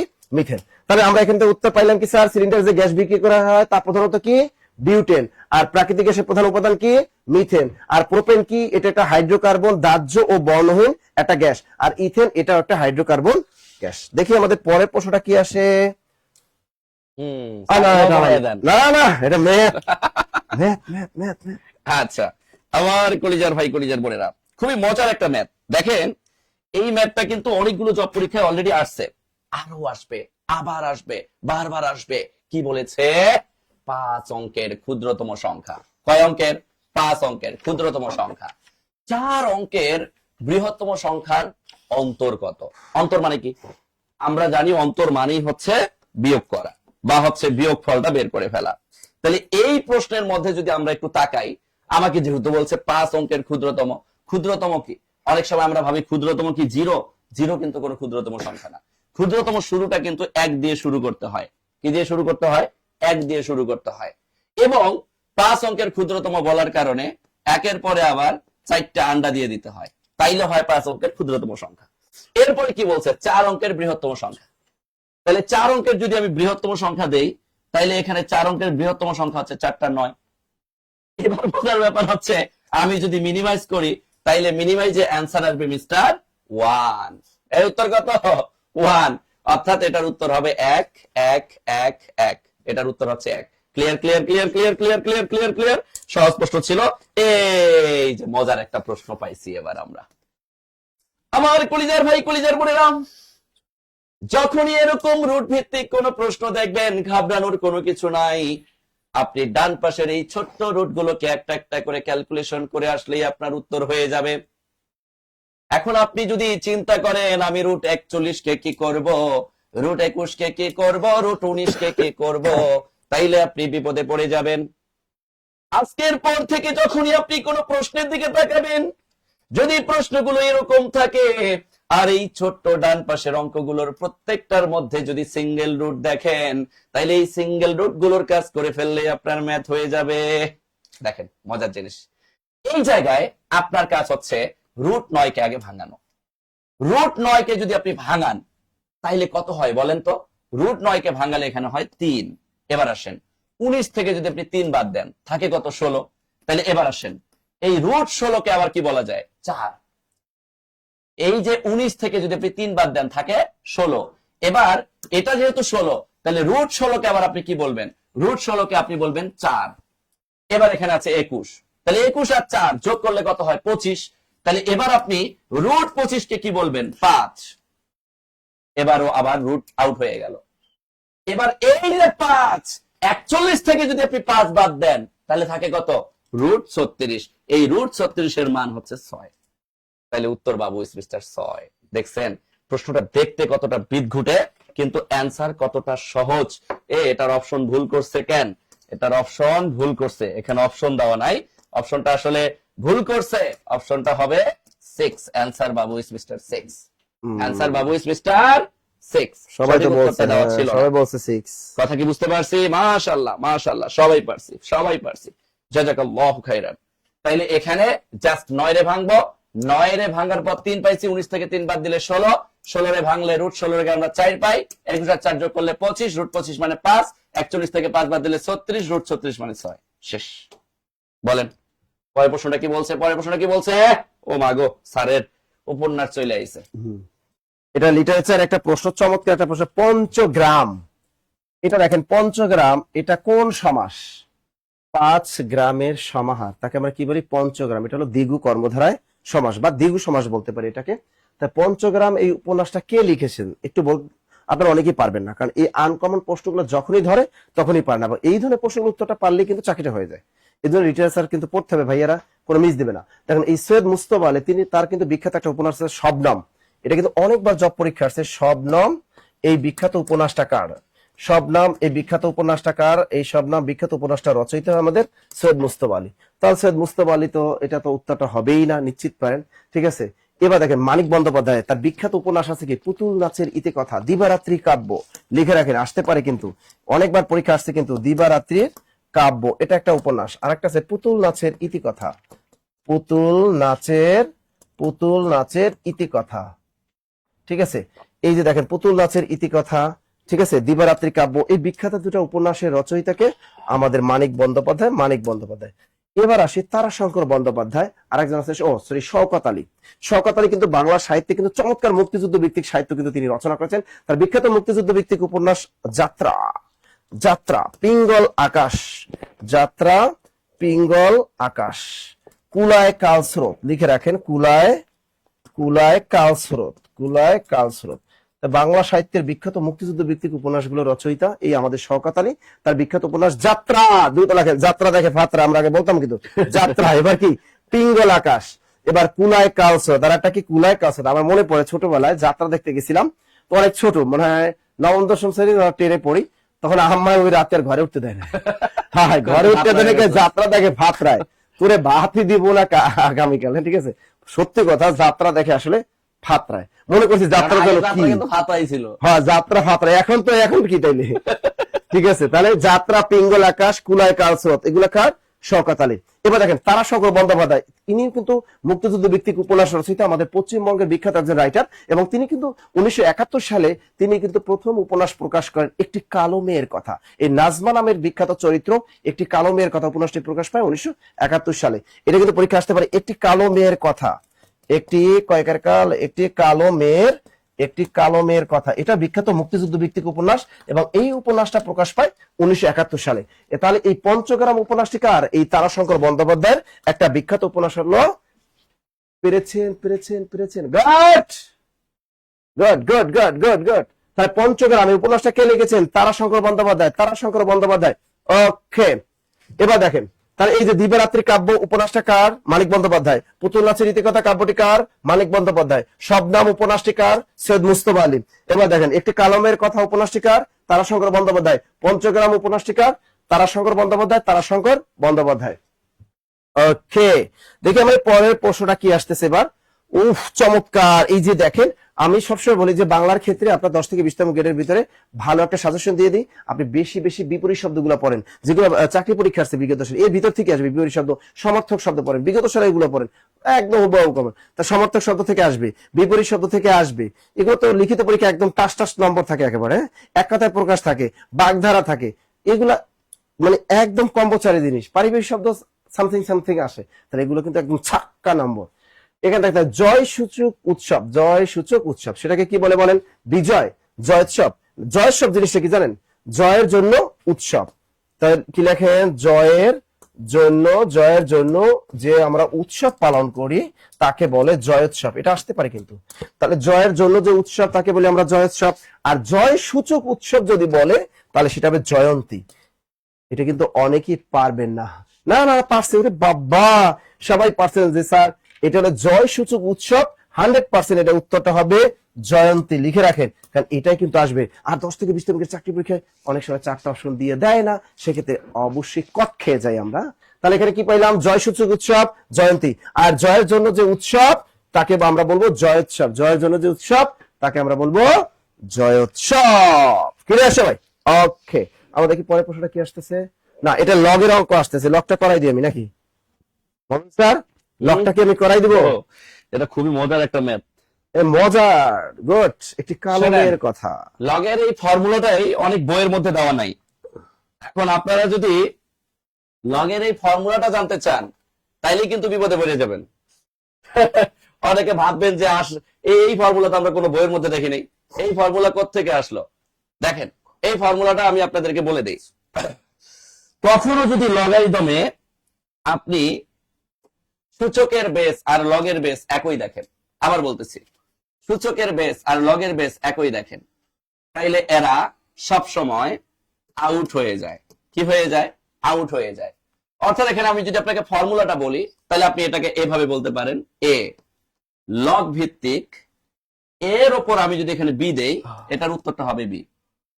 সূচকের এ, লগের এ, এই দুটো একই হওয়ার কারণে পুরোটা বাদ যায়, শুধু বিটা হয়ে যায় উত্তর। তাহলে এই জায়গা থেকে যদি আপনি চিন্তা করেন, টু এর মতো করে আপনি রেখে দেন, আর উপরে আপনি কিন্তু লগ 2 কমন নিতে পারেন। তাহলে আমি কি করলাম? লগ 2 যদি আমি কমন নেই তাহলে এখানে থাকে 3, যোগ থাকলে আমরা জানি গুণ করে দিতে হয় কমন নিলে, এখানে আছে 5 দিয়ে দিলাম। এখন দেখেন 2, এই যে সূচকের বেস লগের বেস দুটো একই, তাহলে এরা কি হয়ে যাবে? বাদ হয়ে যাবে। বাদ হয়ে যাওয়ার কারণে এখানে 3, 5, 15 হবে আমার সঠিক উত্তর। আশা করছি আর জীবনে ভুল করবেন না। তাইলে লগারিদমের ক্ষেত্রে আবারও বলতেছি, লগারিদমের ক্ষেত্রে সূচকের বেস লগের বেস একই হইলে এরা বাদ যায়। এরা কি যায়? বাদ যায়। এই যে বাদ দিয়ে দিলাম। এখানে দেখেন 2 এর উপর লগ 2, এখানে লগ 2, এখানে লগ 2, আমি কমন নিছি। কমন নেওয়ার কারণে আমরা জানি লগারিদমের ক্ষেত্রে যদি আমার যোগ থাকে তাহলে আমার এই সংখ্যাগুলোরে কি করে দিতে হয়? গুণ করে দিতে হয়। তাহলে গুণ করলে 3, 5 কত হয়? 15 হয়। তাহলে উত্তর হচ্ছে আমাদের 15। এবার যদি আপনারা আমি একটা সেম প্রশ্ন যদি আমি আপনাদের একটা দেই তাহলে উত্তর কত হবে? এবার আমারে বলেন। ধরেন আপনারা আমি ডিরেক্ট বললাম 2 লগ 2 ভিত্তিক 5 ইকুয়াল হোয়াট? এটার উত্তর কত বলেন তো? বলেন বলেন বলেন বলেন। এটার উত্তর হচ্ছে এই যে পুরাটা বাদ, তাহলে এখানে শুধু আছে কি? 5। তাহলে উত্তর হবে 5। উত্তর হবে কি? শুধু 5। তা আপনারা আমি আরেকটু চালাকি করে যদি এইভাবে দেই প্রশ্নটা, যে 2 লগ ধরলাম 2 ভিত্তিক 5 প্লাস লগ 2 ভিত্তিক 10 ইকুয়াল হোয়াট? আপনি কি বলবেন? আপনি বলবেন উত্তর হচ্ছে 5 10 50, কারণ কমন নিলে 5 আর 10 গুণ হয়। আর 2 লগ ভিত্তিক 2, এই যে লগ সূচকের বেস আর লগের বেস সমান হওয়ার কারণে এটা বাদ যায়। তাহলে এখানে উত্তর হইতো কত? 5×50। উত্তর হইতো কত? 5×50। আশা করছি আর আমরা এই টাইপের প্রশ্ন জীবনেও কোনোদিন ভুল করব না, ইনশাআল্লাহ আমাদের আর ভুল হবেও না। আমার কলিজার ভাই, কলিজার বোনেরা, এই প্রশ্নটাও অনেক বেশি গুরুত্বপূর্ণ। এই প্রশ্নটার আমরা একটা সমাধান করার চেষ্টা করি। এই প্রশ্নটায় আমাদেরকে কি বলা হয়েছে, একটু মনোযোগ দিব, আমরা একটু কড়া মনোযোগ দিব। এবং আজকের ক্লাসে একটা টুইস্ট আছে। টুইস্ট কি জানেন? আজকের ক্লাসে আপনাদের জন্য, মানে এই যে যারা সমাজসেবার পরীক্ষা দিবেন না তাদের জন্য একটা টুইস্ট আছে, পাশাপাশি যারা নিবন্ধন পরীক্ষা দিবেন না তাদের জন্য টুইস্ট আছে। Wait and see. খালি দেখেন দেখেন এখানে আমাদেরকে কি বলছে প্রশ্নটা। এখানে প্রশ্নটাই বলতেছে লগ 10 ভিত্তিক 0.001 ইকুয়াল হোয়াট। তা আমরা তো জানি লগের ক্ষেত্রে, লগারিদমের ম্যাথের ক্ষেত্রে আমার বেজে যা থাকবে উপরে তাই পরিণত করতে হবে, কিন্তু উপরে আমি তাই পরিণত করতে পারতেছি না, কারণ মানটা দশমিকে আছে। কোনো সমস্যা নেই, আমরা জানি যে দশমিক থাকলে আমি যদি এখানে লবে 1 রাখি, তাহলে দশমিকের জন্য আমি নিচে একটা 1 দিতে পারি। দশমিকের পরে 1 2 3 তিনটা সংখ্যা থাকার কারণে আমি 3টা শূন্য দিয়ে দিলাম, ব্যাস। এবার পরের লাইনে আমি কি বলতে পারি? লগ নিচে 10, এই 1/1000 কে আমি বলতে পারি 1/10 কিউব। আর 1/10 কিউবটাকে কি বলা যায় আবার? 10^3, কারণ যাহাই 10^3 তাহাই 1/10 কিউব, একই জিনিস। তাহলে পরের লাইনে আমি বলতেই পারি লগ 10 ভিত্তিক এই জিনিসটাকে আমি বলবো 10^3। আর আমরা জানি লগের ক্ষেত্রে বেস ভিত্তি সমান হলে হয় 1, তাহলে -3টা সামনে চলে আসবে, তখন উত্তর হবে আমার -3। তাহলে উত্তর হচ্ছে মিস্টার খ, মিস্টার খ, মিস্টার খ। তাহলে এখানে উত্তর হচ্ছে খরগোশ। এর উত্তর কি? খরগোশ। বলেন ক্লিয়ার কিনা? Clear clear clear clear clear clear clear clear বলেন ক্লিয়ার কিনা? মাশাআল্লাহ, জাযাকাল্লাহু খাইরান। সবাই আমরা ক্লিয়ার। ওকে ওকে স্যার, আপনার প্রশ্ন মনে হয় চলে আসছে। এটা কিন্তু ভুল করে, অনেক স্টুডেন্ট এটা ভুল করে পরীক্ষার হলে গিয়ে, আর এটা মনেও থাকে না, স্পেলিং এর সমস্যা হয়। তাহলে ক্ষমার যোগ্য আর একটা আসে ক্ষমার অযোগ্য, জিনিসটা খেয়াল করেন।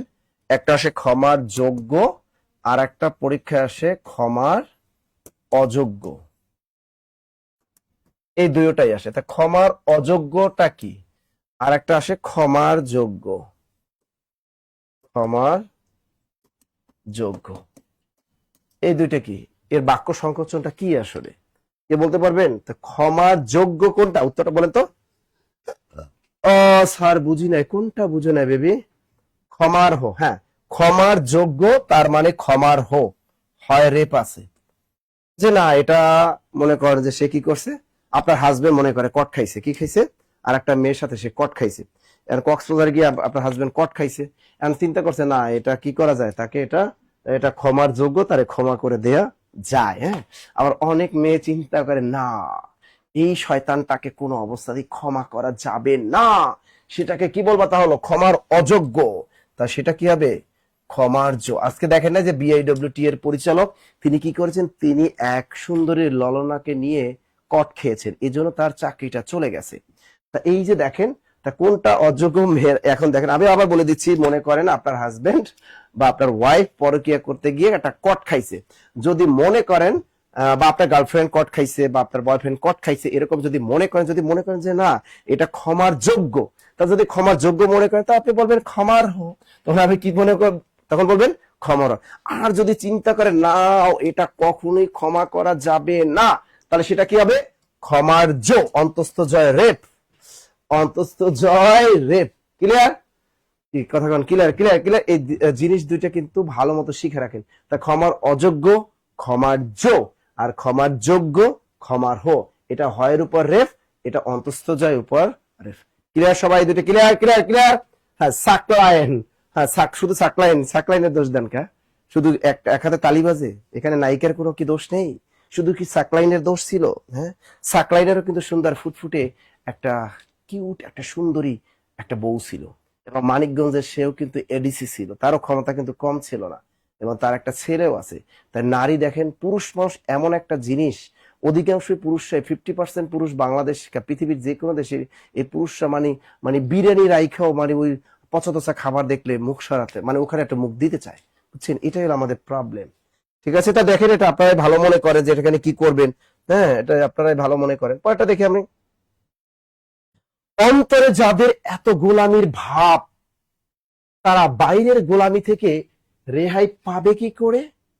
চমৎকার এই উক্তিটা। এই উক্তিটা কার? এখানে বলতে হবে এটা কি রবি ঠাকুরের বিখ্যাত উক্তি, নাকি আমাদের শওকত ওসমানের বিখ্যাত উক্তি, নাকি কাজী নজরুল ইসলামের বিখ্যাত উক্তি, নাকি আমাদের সে বিখ্যাত মানে কবর নাটকের রচয়িতা, রক্তাক্ত প্রান্তর নাটকের রচয়িতা আমাদের মনির চৌধুরী? দ্রুত বলেন, দ্রুত দ্রুত দ্রুত, উত্তরটা কি হবে?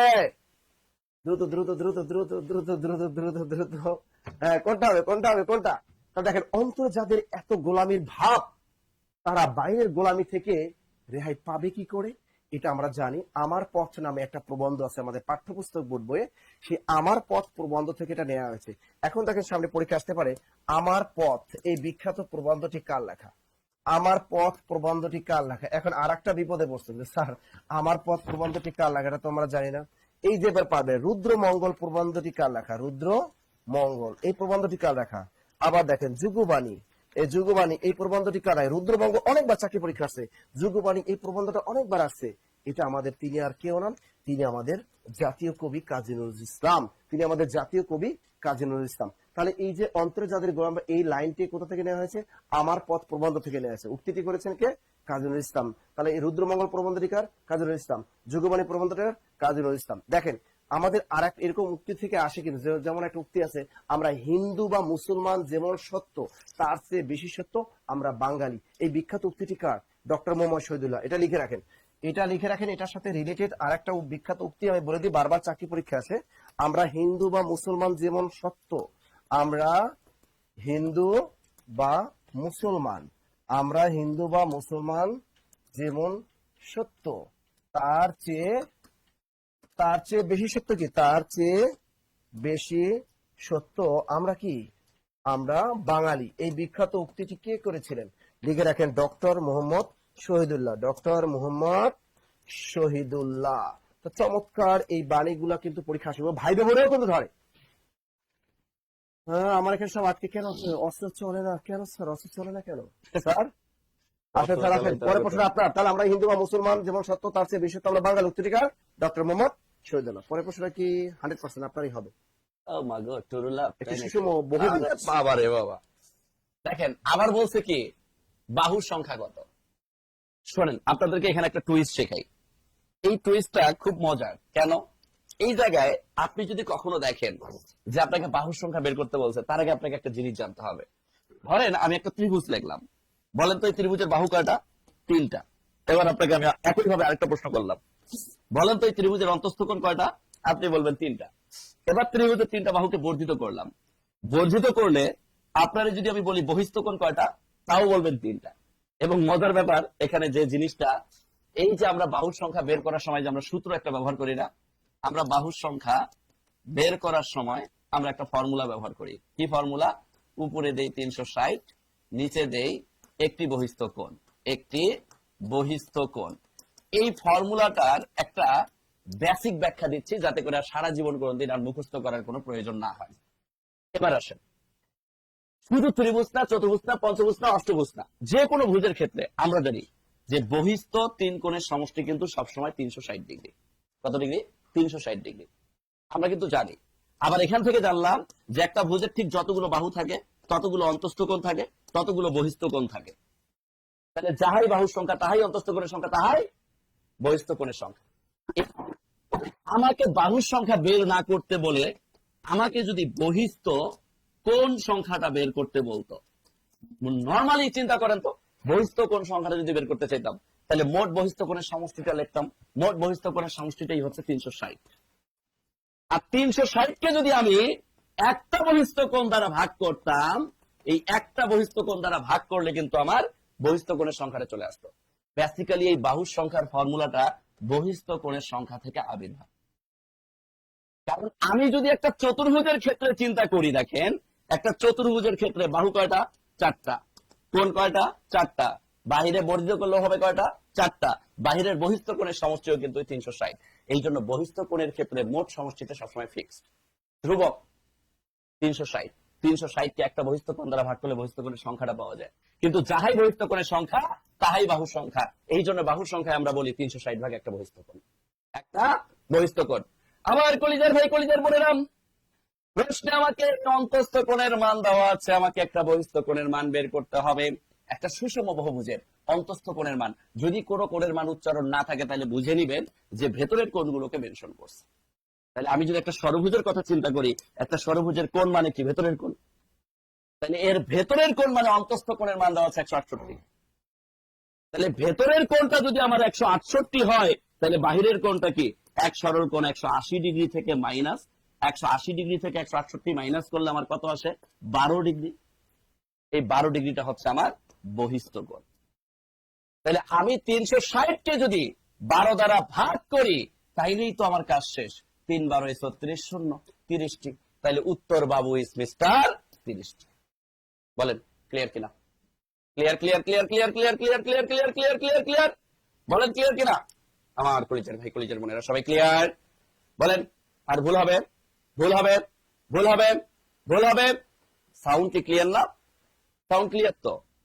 এক দুইজনের হয়তো নেট প্রবলেমের কারণে ক্লিয়ার নাও হইতে পারে। সাউন্ড প্রবলেম অনেকে বলতেছে, স্যার একটু চেক করেন তো সাউন্ড প্রবলেম কিনা। আচ্ছা ক্লিয়ার, মাশাআল্লাহ, অনেকের নেটের সমস্যা থাকে। তাহলে আমরা এই জায়গায় একটা জিনিস বুঝতে পারলাম যে খুবই সিম্পল ভাবে জিনিসটাকে উপস্থাপন করলেই কিন্তু হয়ে যায়, সিম্পল ভাবেই আমরা বুঝতে পারি। ও মা গো, বাংলা চলে আসছে, তাই তো দেখতেছি। আমার আরেকটা ম্যাথ পড়াই স্যার। ও মা, তো অনেক বড় ভুল করছে। আমি এই প্রশ্নটা পড়াই। আচ্ছা, এই বৃত্তের ব্যাস, হ্যাঁ খুব মনোযোগ দেন, আমি এই প্রশ্নটা একটু পড়াই দিই। বৃত্তের ব্যাস 3 গুণ বৃদ্ধি পাইলে ক্ষেত্রফল কত গুণ বৃদ্ধি পাবে?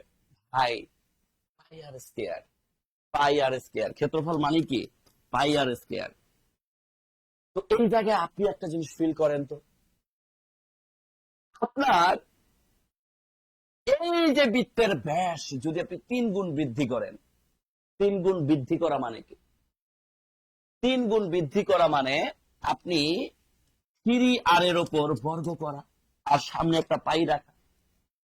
তাহলে 3 3 কত হইল? 9। তাহলে যা একটা জিনিস মনে রাখবেন, ব্যাস যদি আপনি 3 গুণ বৃদ্ধি করেন, 3 এর উপর স্কয়ার মানে 9 গুণ ক্ষেত্রফল বৃদ্ধি পাবে। ব্যাস যদি আপনি 4 গুণ বৃদ্ধি করেন, 4 এর উপর বর্গ 16 গুণ ক্ষেত্রফল বৃদ্ধি পাবে। ব্যাস যদি আপনি 5 গুণ বৃদ্ধি করেন, 5 এর উপর বর্গ 25 গুণ ক্ষেত্রফল বৃদ্ধি পাবে। ব্যাস যদি আপনি 10 গুণ বৃদ্ধি করেন, 10 এর উপর বর্গ 100 গুণ ক্ষেত্রফল বৃদ্ধি পাবে। Just twist. বলেন বুঝতে পারছে কিনা? ক্লিয়ার? ক্লিয়ার? এবার আসেন আমি আরেকটা টুইস্ট দিয়ে নাসির স্যারকে দিচ্ছি। আমি স্যার 2 মিনিট সময় নেব, নিতে পারবো? আচ্ছা, আমি 2 মিনিট সময় নিচ্ছি। শোনেন, এই সমাজ সেবায় আবেদন করছেন কারা কারা একটু কমেন্ট করেন তো। সমাজ সেবা আর নিবন্ধন পরীক্ষা দিবেন কারা কারা, তারাও একটু কমেন্ট করেন যে নিবন্ধন পরীক্ষা দিব, সমাজ সেবার পরীক্ষাও দিব। যারা সমাজ সেবার পরীক্ষা দিবেন তারা শুধু এস কোড লিখলে হবে, আর যারা নিবন্ধন পরীক্ষা দিবেন তারা শুধু এন লিখলেই হবে। একটু দ্রুত কমেন্ট করেন, আপনাদের জন্য টুইস্ট আছে। Twist twist twist. আমি জাস্ট 2 মিনিট সময় নেব, আমাদের ক্লাস কিন্তু শেষ হয় নাই, ক্লাসে এখনো অনেক কিছু আছে। আমি জাস্ট 2 মিনিটের একটা টুইস্ট নেব। মাশাআল্লাহ, একটু সবাই সবাই একটু কমেন্ট করব। আমরা শুধু এস লিখবো যারা সমাজ সেবা পরীক্ষা দিব, আর শুধু এন লিখবো যারা নিবন্ধন পরীক্ষা দিব। এবার আমি আলোচনায় চলে আসি, আলোচনায় চলে আসি। মাশাআল্লাহ, ওকে। এবার আমি আপনাদেরকে একটা টুইস্ট বলে দিই। হ্যাঁ, সমাজ সেবায় পরীক্ষা দিবেন সবাই। মাশাআল্লাহ মাশাআল্লাহ মাশাআল্লাহ মাশাআল্লাহ, স্যার সবগুলোতেই দিব। আচ্ছা, যাদের বেসিক্যালি সমাজ সেবা হচ্ছে মূল টার্গেট, তাদেরকে আমি একটা টুইস্ট দেই। টুইস্টটা হচ্ছে, আপনারা জানেন যে সমাজ সেবার জন্য কিন্তু আমরা বই প্লাস কোর্স ডেডিকেটেড আপনাদেরকে দিয়ে দিচ্ছি, এবং আপনাকে যে বইটা দিব এই বইটাই আছে আমাদের 500 টাকা সমমূল্যের। এই বইটা আমাদের 500 টাকা সমমূল্যের। এবং মজার ব্যাপার হচ্ছে, আপনারা যারা নিবন্ধনে ভর্তি আছেন আপনারা জানেন যে সাবজেক্টিভের আমাদের 35টা বই রেডি, নিবন্ধনের জেনারেলের আমাদের কয়টা বই রেডি? একটা বই রেডি। এবং সমাজ সেবার জন্য আমি জাস্ট একটু সময় নিতে পারি? জুয়ার ভাই, আমাদের একটু সমাজ সেবার একটু বইটা বের করে দেন তো একটু। যারা হচ্ছে লাইভে আছে তারা একটু দেখে নিক। যারা একটু সমাজ সেবার বইটা যে আমরা তৈরি করছি, আমি আপনাদেরকে জাস্ট একটু মানে কয়েক সেকেন্ডের মধ্যে আপনাদেরকে আমি দেখাচ্ছি, শুধু আমাকে একটু খালি সময় দিতে হবে। জাস্ট জাস্ট 1 মিনিট সময় দিব, 1 মিনিট সময় দিব। সমাজসেবার জন্য দেখেন কি এক্সক্লুসিভ বই সাজাইছি, কি এক্সক্লুসিভ বইটা আমরা সাজাইছি, আমরা জাস্ট একটু দেখার চেষ্টা করব। ওকে,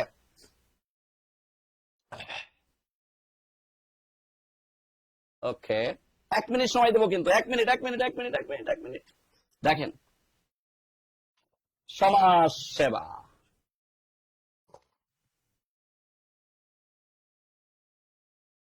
এবং আমি কিন্তু একটা সেমিনার সেশনে আপনাদের পুরো বইয়ের পিডিএফ আমরা কত সুন্দর করে সাজাইছি সেটাও কিন্তু আমি আপনাদেরকে বলে দিছি। এই যে বইটা দেখতেছেন না, নাম দিছি কি দেখছেন? Job winners handbook. এই জব উইনার্স হ্যান্ডবুকে আমরা কিন্তু এই জায়গায় এই সমাজ সেবার জন্য ডেডিকেটেডলি আমরা কিন্তু এই বইটাকে সাজাইছি। এই বইটা একদম ডেডিকেটেড শুধু সমাজ সেবার জন্য, এবং এতটা টাইপ ভিত্তিক ভাবে সাজানো, সমাজ সেবার আপডেট প্রশ্নগুলো দেওয়া, তারপরে 2025-26 বিভিন্ন মন্ত্রণালয়ের প্রশ্নগুলো এত সুন্দর করে দেওয়া, টাইপ ভিত্তিক ভাবে এত সুন্দর করে আমরা আলোচনা করেছি, যেটা আসলে মানে কলিজা ঠান্ডা করার মতো।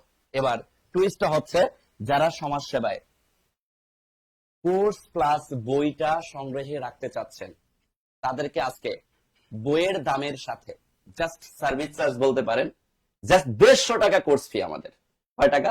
150 টাকা কোর্স ফি লাইভে রাখবো। যদি কেউ লাইভে থাকা অবস্থায় সমাজ সেবা কোর্সে আসতে চান, তাহলে তাদের জন্য আজকে যে টুইস্ট, 500 আর 150 টোটাল 650 টাকায় আমি লাইভে থাকা অবস্থায় যারা ফুল পেমেন্ট করবেন, সেন্ড মানি করবেন, তাদের জন্য এই সুযোগটা দিচ্ছি। বইয়ের দামে সুযোগ দিয়ে দিচ্ছি। আপনারা যারা এই সুযোগটা চাচ্ছেন, তারা লাইভে থাকা অবস্থায় সেন্ড মানি করবেন 01-939-96-4623। আজকে সারাদিন আমাদের এই কোর্সে স্টুডেন্ট ভর্তি হয়েছে 800 টাকায়, জাস্ট এই লাইভে থাকা অবস্থায়। কারণ আগামীকাল থেকে যেহেতু আমার মানে সেমিনার সেশন শুরু বা হচ্ছে ক্লাস শুরু, এই জন্য আজকে লাইভে এই সুযোগটা আমি দিচ্ছি। তাহলে বইয়ের দামে কোর্স, বই প্লাস কোর্স পাচ্ছি বইয়ের দামে। কিন্তু এটা লাইভে থাকা অবস্থায় জাস্ট এই টাকাটা সেন্ড মানি করে আমরা লাস্ট 3 ডিজিট দিয়ে দিব।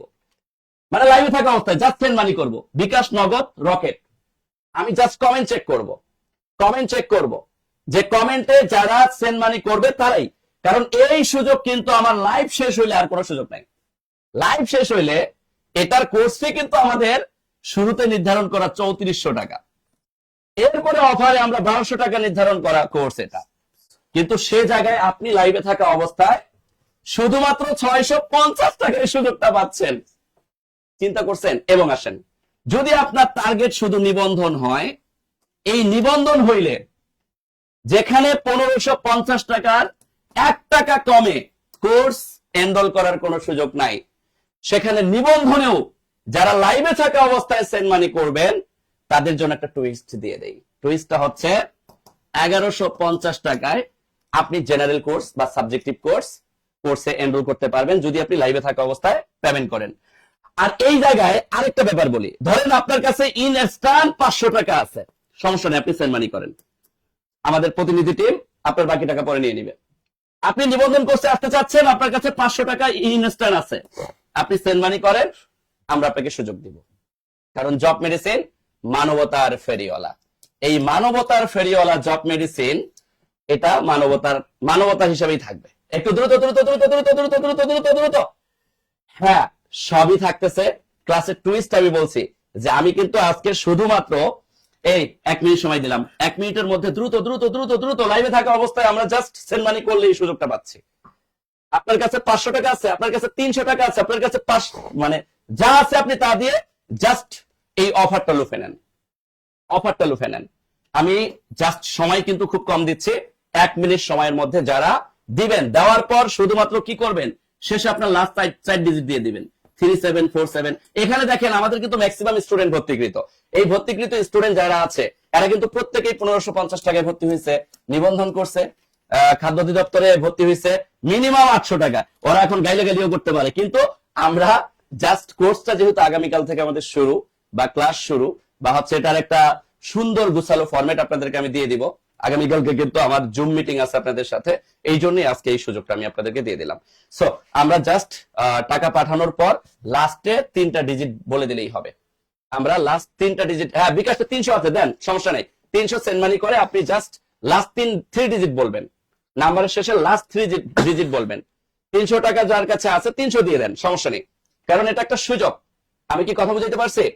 এটা জাস্ট একটা সুযোগ, খাদ্যের ডেডিকেটেড বই। আচ্ছা একটু দ্রুত দ্রুত দ্রুত দ্রুত দ্রুত দ্রুত দ্রুত। বই ছাড়া 150 টাকা কোর্স ফি পড়তেছে, চিন্তা করছেন আপনি? চিন্তা করছেন? এখন বিকাশের টাকা নাই, এই যে স্যার 600 টাকা আছে, কোনো সমস্যা নেই, 600 টাকা সেন্ড মানি করেন। নাজিয়া সুলতানা, একটু দ্রুত করতে হবে। করার পর আমরা জাস্ট লাইভের শেষে লাস্ট 3 ডিজিট বলে দিব, ব্যাস কাজ শেষ। 500 টাকা, আচ্ছা যান আপনার 500 টাকা আছে, আপনি 500 টাকা সেন্ড মানি করেন, কোনো সমস্যা নেই। আমি নাম্বারটা আবারও বলে দিচ্ছি, 01939964623, 0193, আবার বলতেছি 0193996463। এই নাম্বারে আমরা কি করব? এই নাম্বারে আমরা জাস্ট সেন্ড মানি করব, এই নাম্বারে আমরা জাস্ট সেন্ড মানি করব। যান লাইভে থাকা অবস্থায় আপনারা সেন্ড মানি করতে থাকেন, অফারটা আপনাদের জন্য রেখে দিলাম। স্যার চলে আসেন, পরের প্রশ্নে আমরা সমাধানে চলে যাই। লাইভে থাকা অবস্থায় আপনারা হ্যাঁ যারা এই যে সমাজ সেবায় 800 টাকা অনেকে ভর্তি হয়েছে, আচ্ছা 200 টাকা আছে, আপনি 200 টাকা সেন্ড মানি করে ফেলেন, কোনো সমস্যা নেই, সুযোগটা যেহেতু দিয়েছি সুযোগটা লুফে নেন। ওকে স্যার নাম্বারটা আরেকবার দিয়ে দেই, জাস্ট আমি নাম্বারটা আরেকবার দিয়ে দেই, এটা ছিল না লিখে দেন। গাজী মিয়া। আচ্ছা 01, একটু স্ক্রিনশট নিয়ে নেন, লাইভে থাকা অবস্থা পাঠাইলেই হবে। 939964623। বন্ধু পারেন, বান্ধবী পারেন, যার কাছে পারেন তাড়াতাড়ি নিয়ে লাইভে থাকা অবস্থায় জাস্ট দিয়ে দেন। স্যার যে কথাটা বলেছে, আবার এই নাম্বারটা একটু সবাই উঠিয়ে রাখেন, এবং আমাদের যে আরো যে নম্বরগুলো আছে সেগুলো তো আপনারা জানেন সবাই, ওই যে উপরে 501 একটা নম্বর আছে, এখানে আছে গাজী মিয়া কার ছদ্মনাম, এটা আসে মূলত এখান থেকে একটা প্রশ্নের মাধ্যমে আমরা অনেকগুলো প্রশ্ন শিখবো, কারণ এই ছদ্মনাম উপাধি থেকে এই যে বিশেষ পরীক্ষা, প্রাইমারি পরীক্ষা, নিবন্ধন পরীক্ষা 10 থেকে 20 টাকা 7243 গ্রেড পরীক্ষা কিন্তু আচ্ছা, ওটা প্রশ্ন pin করে দেন একটু এসেই থাকে। আপনারা। প্রথমে আসে আমাদের পল্লী কবি জসিমউদ্দিন। এই পল্লী কবি জসিমউদ্দিনের বিখ্যাত 2টা ছদ্মনাম আছে, একটা হলো কি বলেন তো জমিরউদ্দিন মোল্লা, আর একটা হলো তুজম্বর আলী। তাহলে লিখে রাখেন তুজম্বর আলী। যারা এই যে নাজিয়া সুলতানা জ্যোতির মতো যারা টাকা পাঠিয়েছে তারা শুধু লাস্ট 4 ডিজিট বললেই হবে। এই তো লাস্ট 4 ডিজিটটা শুধু বললেই হয়ে যাবে, তুজম্বর আলী। আমরা পিন করে দিয়েছি অলরেডি। হ্যাঁ হ্যাঁ, তুজম্বর আলী। আর একটা হলো জমির উদ্দিন মোল্লা, আর একটা কি হবে জমির উদ্দিন মোল্লা। আপনারা ভর্তির কার্যক্রমটা চালিয়ে যান, অফারটা লুফে নেন, আর ক্লাসটা করেন। হ্যাঁ, তারপরে কি বলেছি, যদি পরীক্ষা আসে তুজম্বর আলী কার ছদ্মনাম, আমাদের জসিমউদ্দিনের, এবং জমির উদ্দিন মোল্লা কার ছদ্মনাম, আমাদের জসিমউদ্দিন, এই দুইটাই তার ছদ্মনাম। দুটোই কিন্তু আমরা শিখে ফেললাম, হয়ে গেল 2টা। এরপর আসে দেখেন মীর মশাররফ হোসেন। আমরা জানি এই যে কুষ্টিয়ার লাহিনী পাড়ার বিখ্যাত সেই আমাদের মীর মশাররফ হোসেন, তার কিন্তু বিখ্যাত 2টা কিন্তু কি আছে, ছদ্মনাম আছে। কি কি? একটা হলো উদাসীন পথিক, একটা কি উদাসীন পথিক, একটা কি উদাসীন পথিক, উদাসীন, একটা হলো উদাসীন পথিক। উদাসীন পথিক কার ছদ্মনাম? মীর মশাররফ হোসেন। আরেকটি হলো গাজী মিয়া, আরেকটা আছে গাজী, আরেকটা আছে গাজী মিয়া। আব্দুল্লাহ আল মারুফ কিন্তু আমাদের লাইভে থাকা অবস্থায় টাকা পাঠিয়েছে, এই যে বাহ, অফারটা লুফে নিয়েছে। আব্দুল্লাহ আল মারুফ লাইভে থাকা অবস্থায়, এই যে আল্লাহ, সে কিন্তু পেয়ে গেছে। লাইভে থাকা অবস্থায় যারা টাকা পাঠাবেন তারা কিন্তু অফারটা লুফে নিতে হ্যাঁ, পারে। সবাই বয়ফ্রেন্ডের কাছ থেকে টাকা পান, ঠিক আছে। ভর্তি হন, সমস্যা নেই। কি বয়ফ্রেন্ডের কাছ থেকে? লিমিটেড অফার এটা। পারলে যদি কেউ গার্লফ্রেন্ডের কাছ থেকে টাকা এনে ভর্তি হতে পারে, সে হলো রিয়েল পুরুষ, আসল পুরুষ। যদি কোনো ছেলে কোনো গার্লফ্রেন্ডের কাছ থেকে টাকা নিয়ে যদি ভর্তি হতে পারে, তাকে আমি বলবো আসল পুরুষ, বীর পুরুষ। ঠিক আছে, ইতোমধ্যে কিন্তু প্রায় 20 জন আমাদের কাছে টাকা পাঠিয়ে দিচ্ছে। মাশাআল্লাহ মাশাআল্লাহ। দেখেন লাইভে থাকা অবস্থায় 20 জন অলরেডি টাকা পাঠাইছেন, শুকরিয়া। আপনারা আসলেই সুপার ডেডিকেটেড, বাবা মার স্বপ্ন পূরণ করতে চান। শুকরিয়া, আপনারা টাকা পাঠাইতে থাকেন, কোনো সমস্যা নেই। লাস্ট ডিজিট গুলো শুধু আমাদের বললেই হবে, কোনো সমস্যা নেই। কমেন্টে লাস্ট ডিজিট না দিলেও হবে, এই নাম্বারে কল দিতে পারেন, বা আমি শেষে নাম্বার বা পুরো ডিটেলস আপনাদেরকে বলে দিব। আপাতত লাইভে থাকা অবস্থায় শুধু টাকা পাঠাইলেই হবে, যার কাছে যা আছে পাঠিয়ে দেন, সমস্যা নেই। যে জলে আগুন জ্বলে, বিখ্যাত একটা কাব্য আমরা জানি, যে জলে আগুন জ্বলে, এখন যৌবন যার, যুদ্ধে যার, শ্রেষ্ঠ সময়। বিখ্যাত কবিতা কার? হেলাল হাফিজ। কার? হেলাল হাফিজ। দ্রুত লেখেন, এখন যৌবন যার যুদ্ধে যাবার শ্রেষ্ঠ সময়, বিখ্যাত কবিতাটিকার হেলাল হাফিজের। যে জলে আগুন জ্বলে, যে জলে আগুন জ্বলে, বিখ্যাত কাব্যটিকার Helal Hafiz. Helal Hafiz very very important, very very important writer. এবারে আবুল ফজল তার বিখ্যাত কাব্য আইন ই আকবরী, বিখ্যাত তার একটা গ্রন্থ আইন ই আকবরী। এই গ্রন্থটা লিখেছেন কি আমাদের আবুল ফজল। এবং তার একটা বিখ্যাত কিন্তু উপন্যাস আছে চৌচির, লিখে রাখেন চৌচির। তা চৌচির এটা অনেকেই কিন্তু জানে না চৌচির। আর বিখ্যাত একটা গল্প আছে মাটির পৃথিবী, তার বিখ্যাত একটা গল্প আছে মাটির পৃথিবী, আসে কিন্তু পরীক্ষা যে মাটির পৃথিবী। এই গল্পটি কার লেখা? আবুল ফজল। এবং চৌচির বিখ্যাত একটা উপন্যাস কার লেখা? আবুল ফজল। এবং আইন ই আকবরী বিখ্যাত গ্রন্থটি কার লেখা? আবুল ফজলের। আর এখানে কি যে শমশের উল আজাদ, রকেট করা যাবে কিনা, এটাতে রকেট আছে। হ্যাঁ এটা রকেট আছে, হেলিকপ্টার বলেন, রকেট বলেন, এরোপ্লেন বলেন, সবই আছে। হ্যাঁ এটা রকেটে সেরেমনি করতে পারবেন, কিন্তু পারবেন। দেখেন এই ক্লাস চলাকালীন সময়টা দিয়েছি, কিন্তু ক্লাস চলাকালীন লাইভটা চলাকালীন, সুতরাং দ্রুত কাজটা করেন। দেখি কে গার্লফ্রেন্ডের কাছ থেকে টাকা এনে ভর্তি হতে পারে না, আসল পুরুষ। আর বয়ফ্রেন্ডের কাছ থেকে কে টাকা এনে ভর্তি হতে পারে সেটা আজকে দেখবো।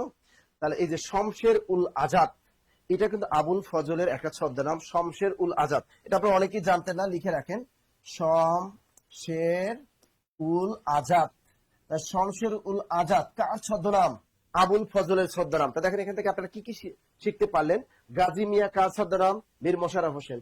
উদাসীন পথিক কার ছদ্মনাম? মীর মোশাররফ হোসেন। জসিম উদ্দিনের ছদ্মনাম কি কি? তুজুম্বর আলী এবং জমির উদ্দিন মোল্লা। আর হেলাল হাফিজের কোনো ছদ্মনাম নেই। হেলাল হাফিজের বিখ্যাত কাব্য যে জলে আগুন জ্বলে, এবং তার বিখ্যাত কবিতা এখন যৌবন যার যুদ্ধে যাবার শ্রেষ্ঠ সময়। এবং আবুল ফজল আমরা জানি তার বিখ্যাত উপন্যাস হলো চৌচির, এবং তার বিখ্যাত গল্প হলো মাটির পৃথিবী, এবং তার আরেকটি বিখ্যাত গ্রন্থ হলো আইন ই আকবরী। এবং এই আবুল ফজলের ছদ্মনাম হলো Shamsher ul Azad. Shamsher ul Azad, Shamsher ul Azad. Clear clear clear clear clear. কিন্তু টাকা পাঠায় অলরেডি লাস্ট ডিজিট। এই তো দেখি স্যার শালিকা ভর্তি হবে নাকি? আর কোনো সমস্যা নাই, দুলাবাড়ির কাছ থেকে টাকা না তো সহজ। মিষ্টি মিষ্টি করে দুলাবাড়ি এক গ্লাস সুন্দর মতো কাছে গ্লাসে পানি দিবা, দুলাভাই পুরাই ক্রাশ খাবে এবং ভর্তি করিয়ে দিবে। ঠিক আছে? দুলাবাড়ির সবচেয়ে শালির কাছে খুশি হয় কি জানেন? এক গ্লাস পানি। এবার দেখেন, ওয়াও, বাণিজ্যিক ভাবে মৌমাছি পালনকে কি বলা হয়? বাণিজ্যিক ভাবে কিন্তু কি কইছে, বাণিজ্যিক ভাবে আপনি যদি মৌমাছি পালন করে, এখন বাংলাদেশে কিন্তু অনেক বেকাররাই কি করতেছে, এই মৌমাছি পালন করতেছে। তো এই মৌমাছি পালন সংক্রান্ত বিদ্যাকে কি বলে, এটা ভালো করে খেয়াল রাখবে। এখানে আছে মেরিকালচার নামে একটা জিনিস আছে, অর্থাৎ সামুদ্রিক যে প্রাণীগুলো আছে না, এই সামুদ্রিক প্রাণী চাষ সম্পর্কিত বিদ্যাকে বলে মেরিকালচার। এই আর একজন কি পড়াইছে? 661। বাহ স্যার, ব্যাচেলর ফ্রি। আল্লাহ, দ্রুত দ্রুত দ্রুত দ্রুত। হ্যাঁ সজল ভাই 500 টাকা পাঠান। হ্যাঁ সজল ভাই টাকা পাঠাই থাকেন, ঘুমায় ক্লাস হবে দেখবেন। দেখেন আমাদের ক্লাসে কিন্তু ভেরিয়েশন আছে, প্রত্যেকটা ক্লাসের ভিতরে ভেরিয়েশন, নিত্য নতুন তথ্য আমরা দিচ্ছি। মনীষা দাস, 500 টাকা পাঠায়। মনীষা কই গেল? আপনার কাছে 500 আছে, আপনি আমরা পাঠায় দেন। আপনার কাছে 500 আছে, আপনি পাঠিয়ে দেন, সমস্যা নেই। জব মেডিসিন মানবতা ফেরিওয়ালা, টেনশন কেন করতেছেন? আপনাকে আমরা সুযোগ দিচ্ছি, সুযোগ লুফে নেন, সমস্যা নেই। এই যে আমাদের কিন্তু অলরেডি এই যে বিজলি মিষ্টি 650 টাকা দিয়ে দিছে, সে নাম্বার দিয়ে দিছে অলরেডি। প্রায় আমি দেখতে পাচ্ছি অলরেডি প্রায় 40 জন টাকা পাঠাইছে স্যার এখন পর্যন্ত। মাশাআল্লাহ, আপনারা যে আমাদের কথা রাখেন, এই যে 40 জন টাকা পাঠাইছেন অলরেডি, আমি তো মেসেজ দেখলাম, মেসেজ গুনে গুনে দেখলাম। শুকরিয়া, বিশ্বাস, আস্থা। জব মেডিসিন, এই যে বাবা মা, আপনি যখন সফল হবেন, এই 4টা মাস 5টা মাস পরিশ্রম করবেন, মৃত্যুর আগ পর্যন্ত কিন্তু আপনি কি পাবেন? সম্মান পাবেন।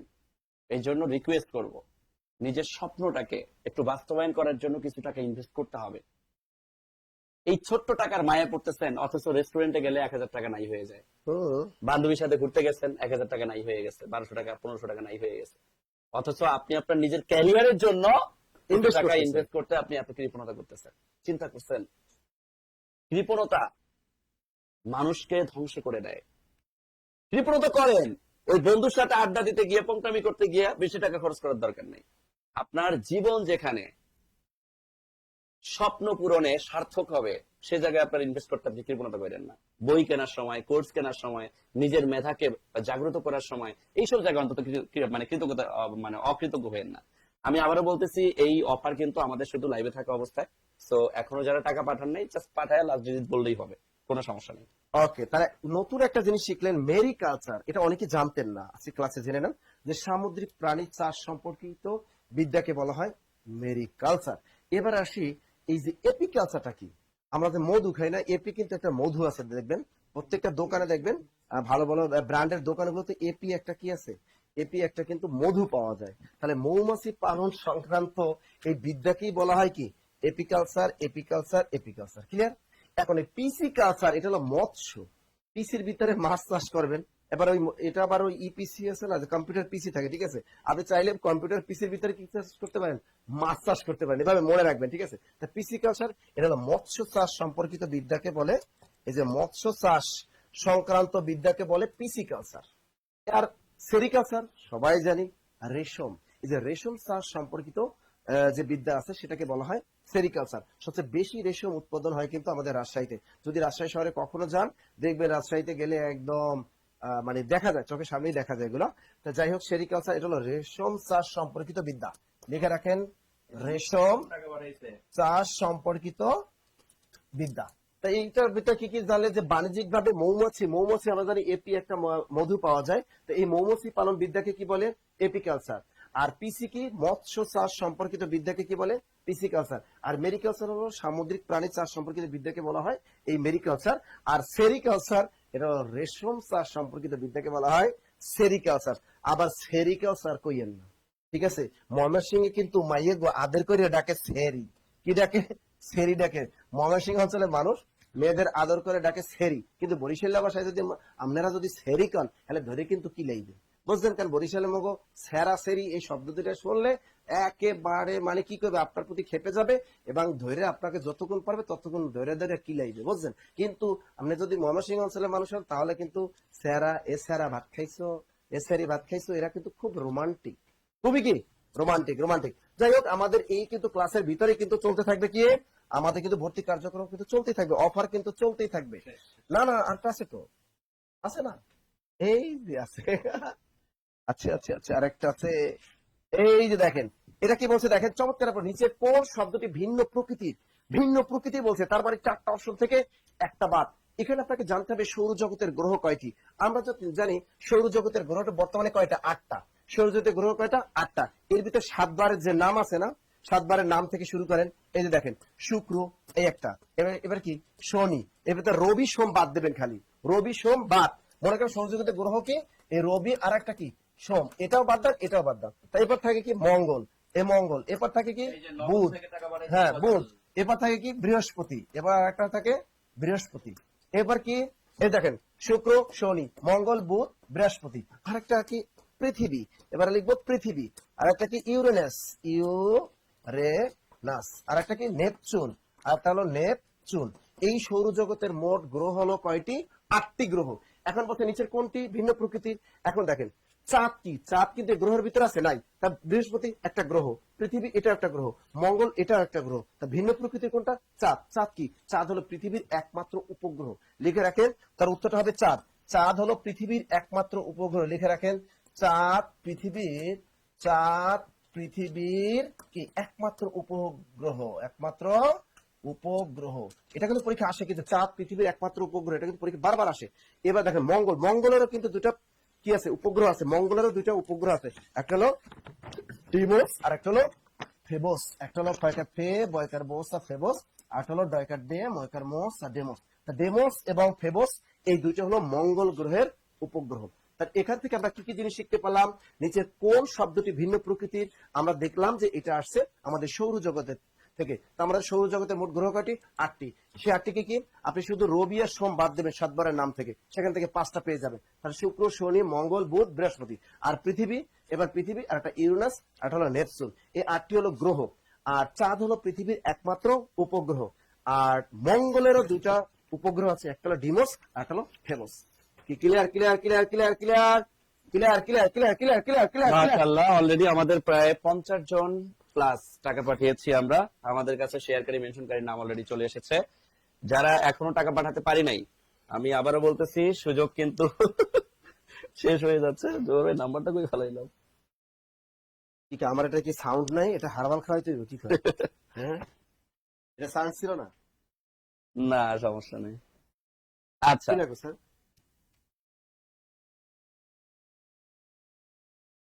ওকে, তো যারা এখন আমরা টাকা পাঠাই নাই, আমরা চাইলে কিন্তু এখনো আমাদের সুযোগ রয়েছে, আমরা সেন্ড মানি করতে পারি। ধরেন আমার কাছে এখন 300 টাকা আছে, বা আমার কাছে 500 টাকা আছে, বা আমার কাছে 600 টাকা আছে, যা আছে না কেন আমরা হচ্ছে ব্যবহার করলে দিয়ে দিলেই হয়ে যাবে। আমি আবারও নাম্বারটা দিয়ে দিচ্ছি, আমি জাস্ট আপনাদেরকে 1 মিনিট সময় দেবো। এই 1 মিনিটের মধ্যে যদি কেউ পারেন সুযোগটা লুফে নেন। 939964623 হ্যাঁ, আমি জানি যে এখন হয়তো বা আপনার বিকাশের দোকান খোলা নাই, অনেকের বিকাশ না থাকার কারণে অনেকে পাঠাতে পারতেছেন না।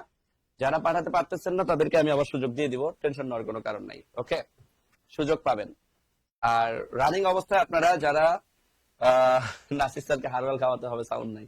আচ্ছা, টেনশন নেওয়ার কোনো কারণ নাই, আমরা চলে আসি। আমাদের আজকে সর্বোচ্চ শেয়ারকারী এবং মেনশনকারীর নাম ঘোষণা করব আমরা। তার আগে আমরা এখনো যারা এই অফারটা লুফে নিতে চাচ্ছি, তারা হচ্ছে 500 300 যা আছে আপনি সেন্ড মানি করতে পারেন। বিকাশ, নগদ, রকেট, তিনটাই আছে আমাদের।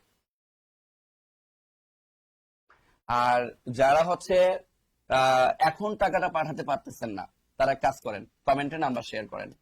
জাস্ট কমেন্টে সি নাম্বার ব্যবহার করবেন। সি মানে কনফার্ম, যে আপনি আগামীকালকে সকালে অফারটা লুফে নেবেন। তাইলে আপনার জন্য জাস্ট আমরা নাম্বার যারা এখন শেয়ার করবে তাদের জন্য এই অফারটা রেখে দিব। কারণ মজার ব্যাপার হচ্ছে আমি আগামীকালকে সমাজসেবার রুটিনটা দিয়ে দিব। আগামীকাল সমাজসেবার জুমে আমি হচ্ছে পড়ার রুটিন দিয়ে দিব, এবং এখানে কিন্তু শর্ত আছে, আপনাকে মিনিমাম 5 থেকে 6 ঘন্টা পড়ার টেবিলে থাকতে হবে। যারা থাকতে পারবে তাদের জন্যই শুধুমাত্র এই অফার, যারা থাকতে পারবে না তাদের জন্য না। এটা কিন্তু আমি আগেই বলে দিচ্ছি। তো আগামীকাল আমি হচ্ছে পড়ার রুটিন দিয়ে দিব, এই জন্যই আসলে আজকে এই সুযোগটা দিলাম। এখন যারা বেশি টাকায় ভর্তি হয়েছেন, আমি আন্তরিকভাবে দুঃখিত, আপনি অবশ্যই জব মেডিসিন থেকে স্যাক্রিফাইস পাবেন। পরবর্তীতে যে কোনো সুযোগে আপনাকে আমরা সুযোগ করে দিব, যে কোনো সিস্টেমে আপনাকে আমরা সুযোগ করে দিব। সো মন খারাপ করবেন না, কারণ এটা জাস্ট আমরা আগামীকালকে যেহেতু পড়ার রুটিন দিয়ে দিব, এই জন্যই আজকে এই সুযোগটা আমি বহাল রাখছি। কথা কি বুঝতে পারছি? আর আরেকটা কাজ করব আমরা, জাস্ট যারা টাকা পাঠাইছি, ওকে, আমরা এই নাম্বারটা 019015195501 এই নাম্বারে হোয়াটসঅ্যাপে আমরা টাকা পাঠানোর স্ক্রিনশটটা দিয়ে দেই, আর লাস্ট ভিজিট দিয়ে দেই। আর কোর্সে আপনি কোন কোর্সে ভর্তি হয়েছেন, সমাজসেবার জন্য না নিবন্ধনের জন্য, এটা জাস্ট আমরা লিখে দিলেই হয়ে যাবে, আপনাকে গ্রুপে যুক্ত করে নিবে। এটাতে আপনি আপনার হোয়াটসঅ্যাপ করলেই হয়ে যাবে। ওকে, আর যারা কনফার্ম করতে চাচ্ছেন তারা সি কোড ব্যবহার করে নাম্বার শেয়ার করলেই হবে। সি কোড ব্যবহার করে নাম্বার শেয়ার করলেই হবে, যেহেতু আপনারা অনেকেই এখন ইনস্ট্যান্ট আপনার কাছে টাকা নেই। যে আমি দেখতে পাচ্ছি সুমা একটার সি কোড ব্যবহার করে নাম্বার শেয়ার করেছে। ওকে, সো আমরা আমাদের শেয়ারকারী মেনশনকারীর নাম ঘোষণা করি। আজকের শেয়ারকারী হচ্ছে আমাদের রেজওয়ান আলী, এমডি রেজওয়ান আলী। রেজওয়ান না পায়নি। এই রেজওয়ান আলী, আপনি কিন্তু টাকা পাচ্ছেন। ও মাগো, টাকা পেয়ে যাচ্ছেন আপনি। শেয়ারকারী রেজওয়ান আলী, আজকে টাকা পেয়ে যাচ্ছেন আপনি গিফট হিসাবে। আর যারা কনফার্ম করতে চাচ্ছি, শুধু সি ব্যবহার করে নাম্বার শেয়ার করবো। ওকে, সি ব্যবহার করে, এই যে যারা কনফার্ম করতে চাচ্ছি আগামীকালকে, সি ব্যবহার করে নাম্বার শেয়ার করব। এরপরে আমি দেখতে পাচ্ছি ইরফান খান। ইরফান খান মেনশনকারীর মধ্যে যারা আছেন, মেনশনকারীর মধ্যে রিক্তা আক্তার।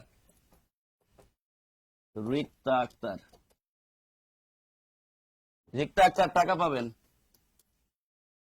এই যে রেজওয়ান ভাই, জাস্ট বিকাশ নাম্বারটা পাঠাই দিলে আপনাকে টাকা পাঠাই দেওয়া হবে। আর যদি আপনি বই নিতে চান তাহলে কিন্তু নাসি স্যারের ক্যারিয়ার প্লাস বইটা নিতে পারবেন। আপনি জাস্ট কমেন্টে কনফার্ম করলেই হবে।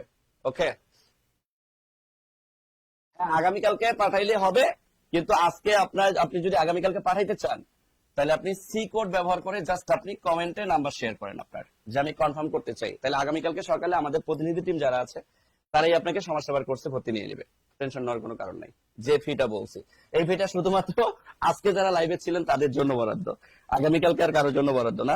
মেনশনকারীর মধ্যে আরেকজন আছেন নাফিসা জান্নাত বুশরা। নাফিসা জান্নাত বুশরা।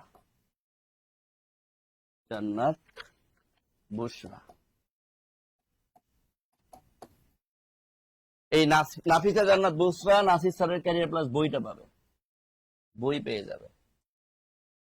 ওকে, আমরা কি আছি?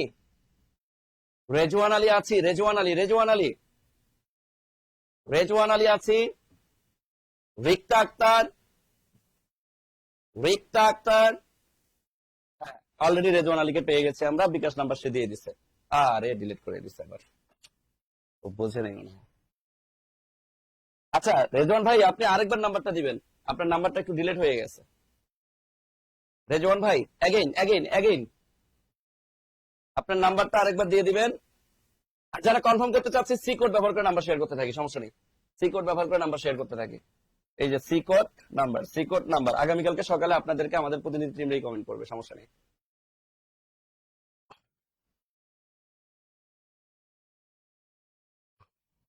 নাফিসা জান্নাত কি?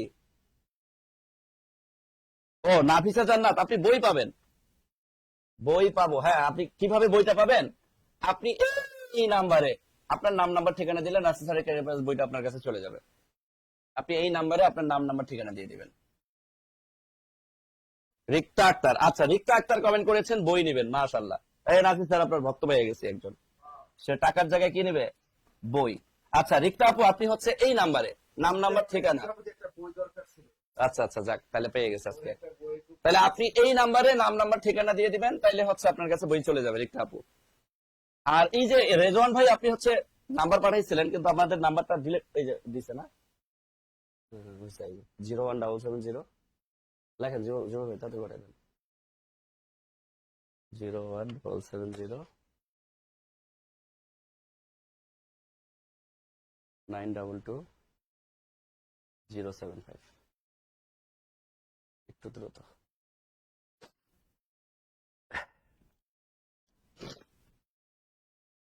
হ্যাঁ, সমাজসেবার বই আমরা যারা কোর্সে যুক্ত হচ্ছেন সমাজসেবার বই পেয়ে যাবেন, বই নিয়ে আপনার টেনশন নেওয়ার দরকার নেই, বই তো দেওয়ার দায়িত্ব কার? আমাদের। বই আপনি পেয়ে যাবেন, বই নিয়ে টেনশন নেওয়ার কোনো দরকার নেই আপনার। অলরেডি রেজওয়ান ভাইয়ের কাছে টাকা চলে গেছে। রেজওয়ান ভাই একটু কমেন্ট করবেন আপনি টাকা পেয়েছেন কিনা, আপনার টাকা অলরেডি আমরা পাঠিয়ে দিয়েছি। রেজওয়ান ভাই এটা হ্যাঁ 15 মিনিট শেয়ার করার জন্য আমরা দিয়েছি। মিফতাহুল জান্নাত, জি জি জি, আমাদের রেজওয়ান আলী ভাই, সরি রেজওয়ান ভাই আপনার কাছে টাকা চলে গেছে, আপনি পেয়েছেন কিনা আমাদেরকে একটু কনফার্ম করবেন। আর যেহেতু রিক্তা আপু আপনি বই চেয়েছেন, আপনার কাছে বই চলে যাবে। আর নাফিসা জান্নাত আপু তো বই পেয়ে যাচ্ছে, আর এখানে ইরফান খানও বই পাচ্ছেন।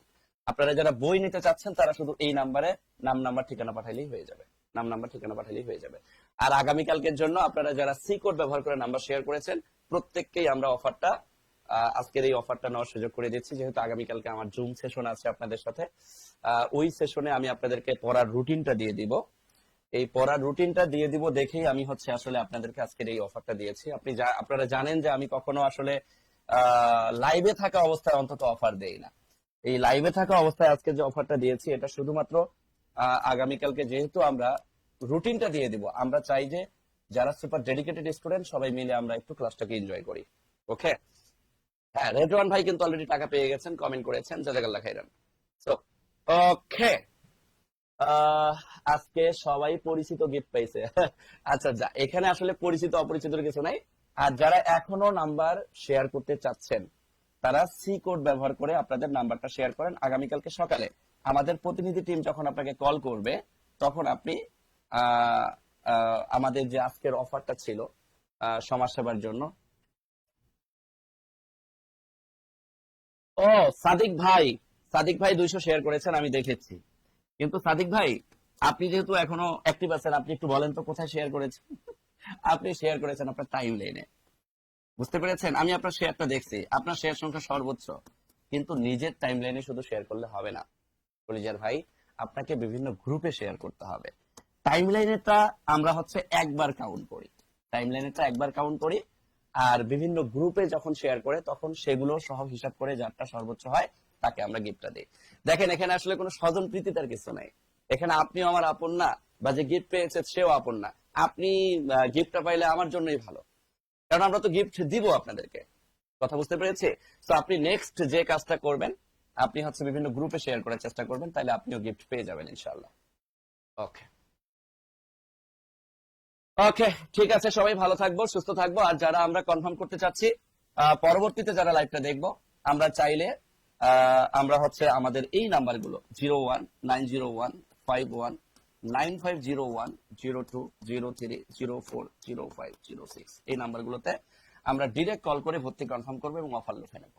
ঠিক আছে, সবাই ভালো থাকবো, সুস্থ থাকবো। সবার সুস্থতা কামনা করে আজকের সেশন এখানেই শেষ করতেছি। আল্লাহ হাফেজ, বাই বাই।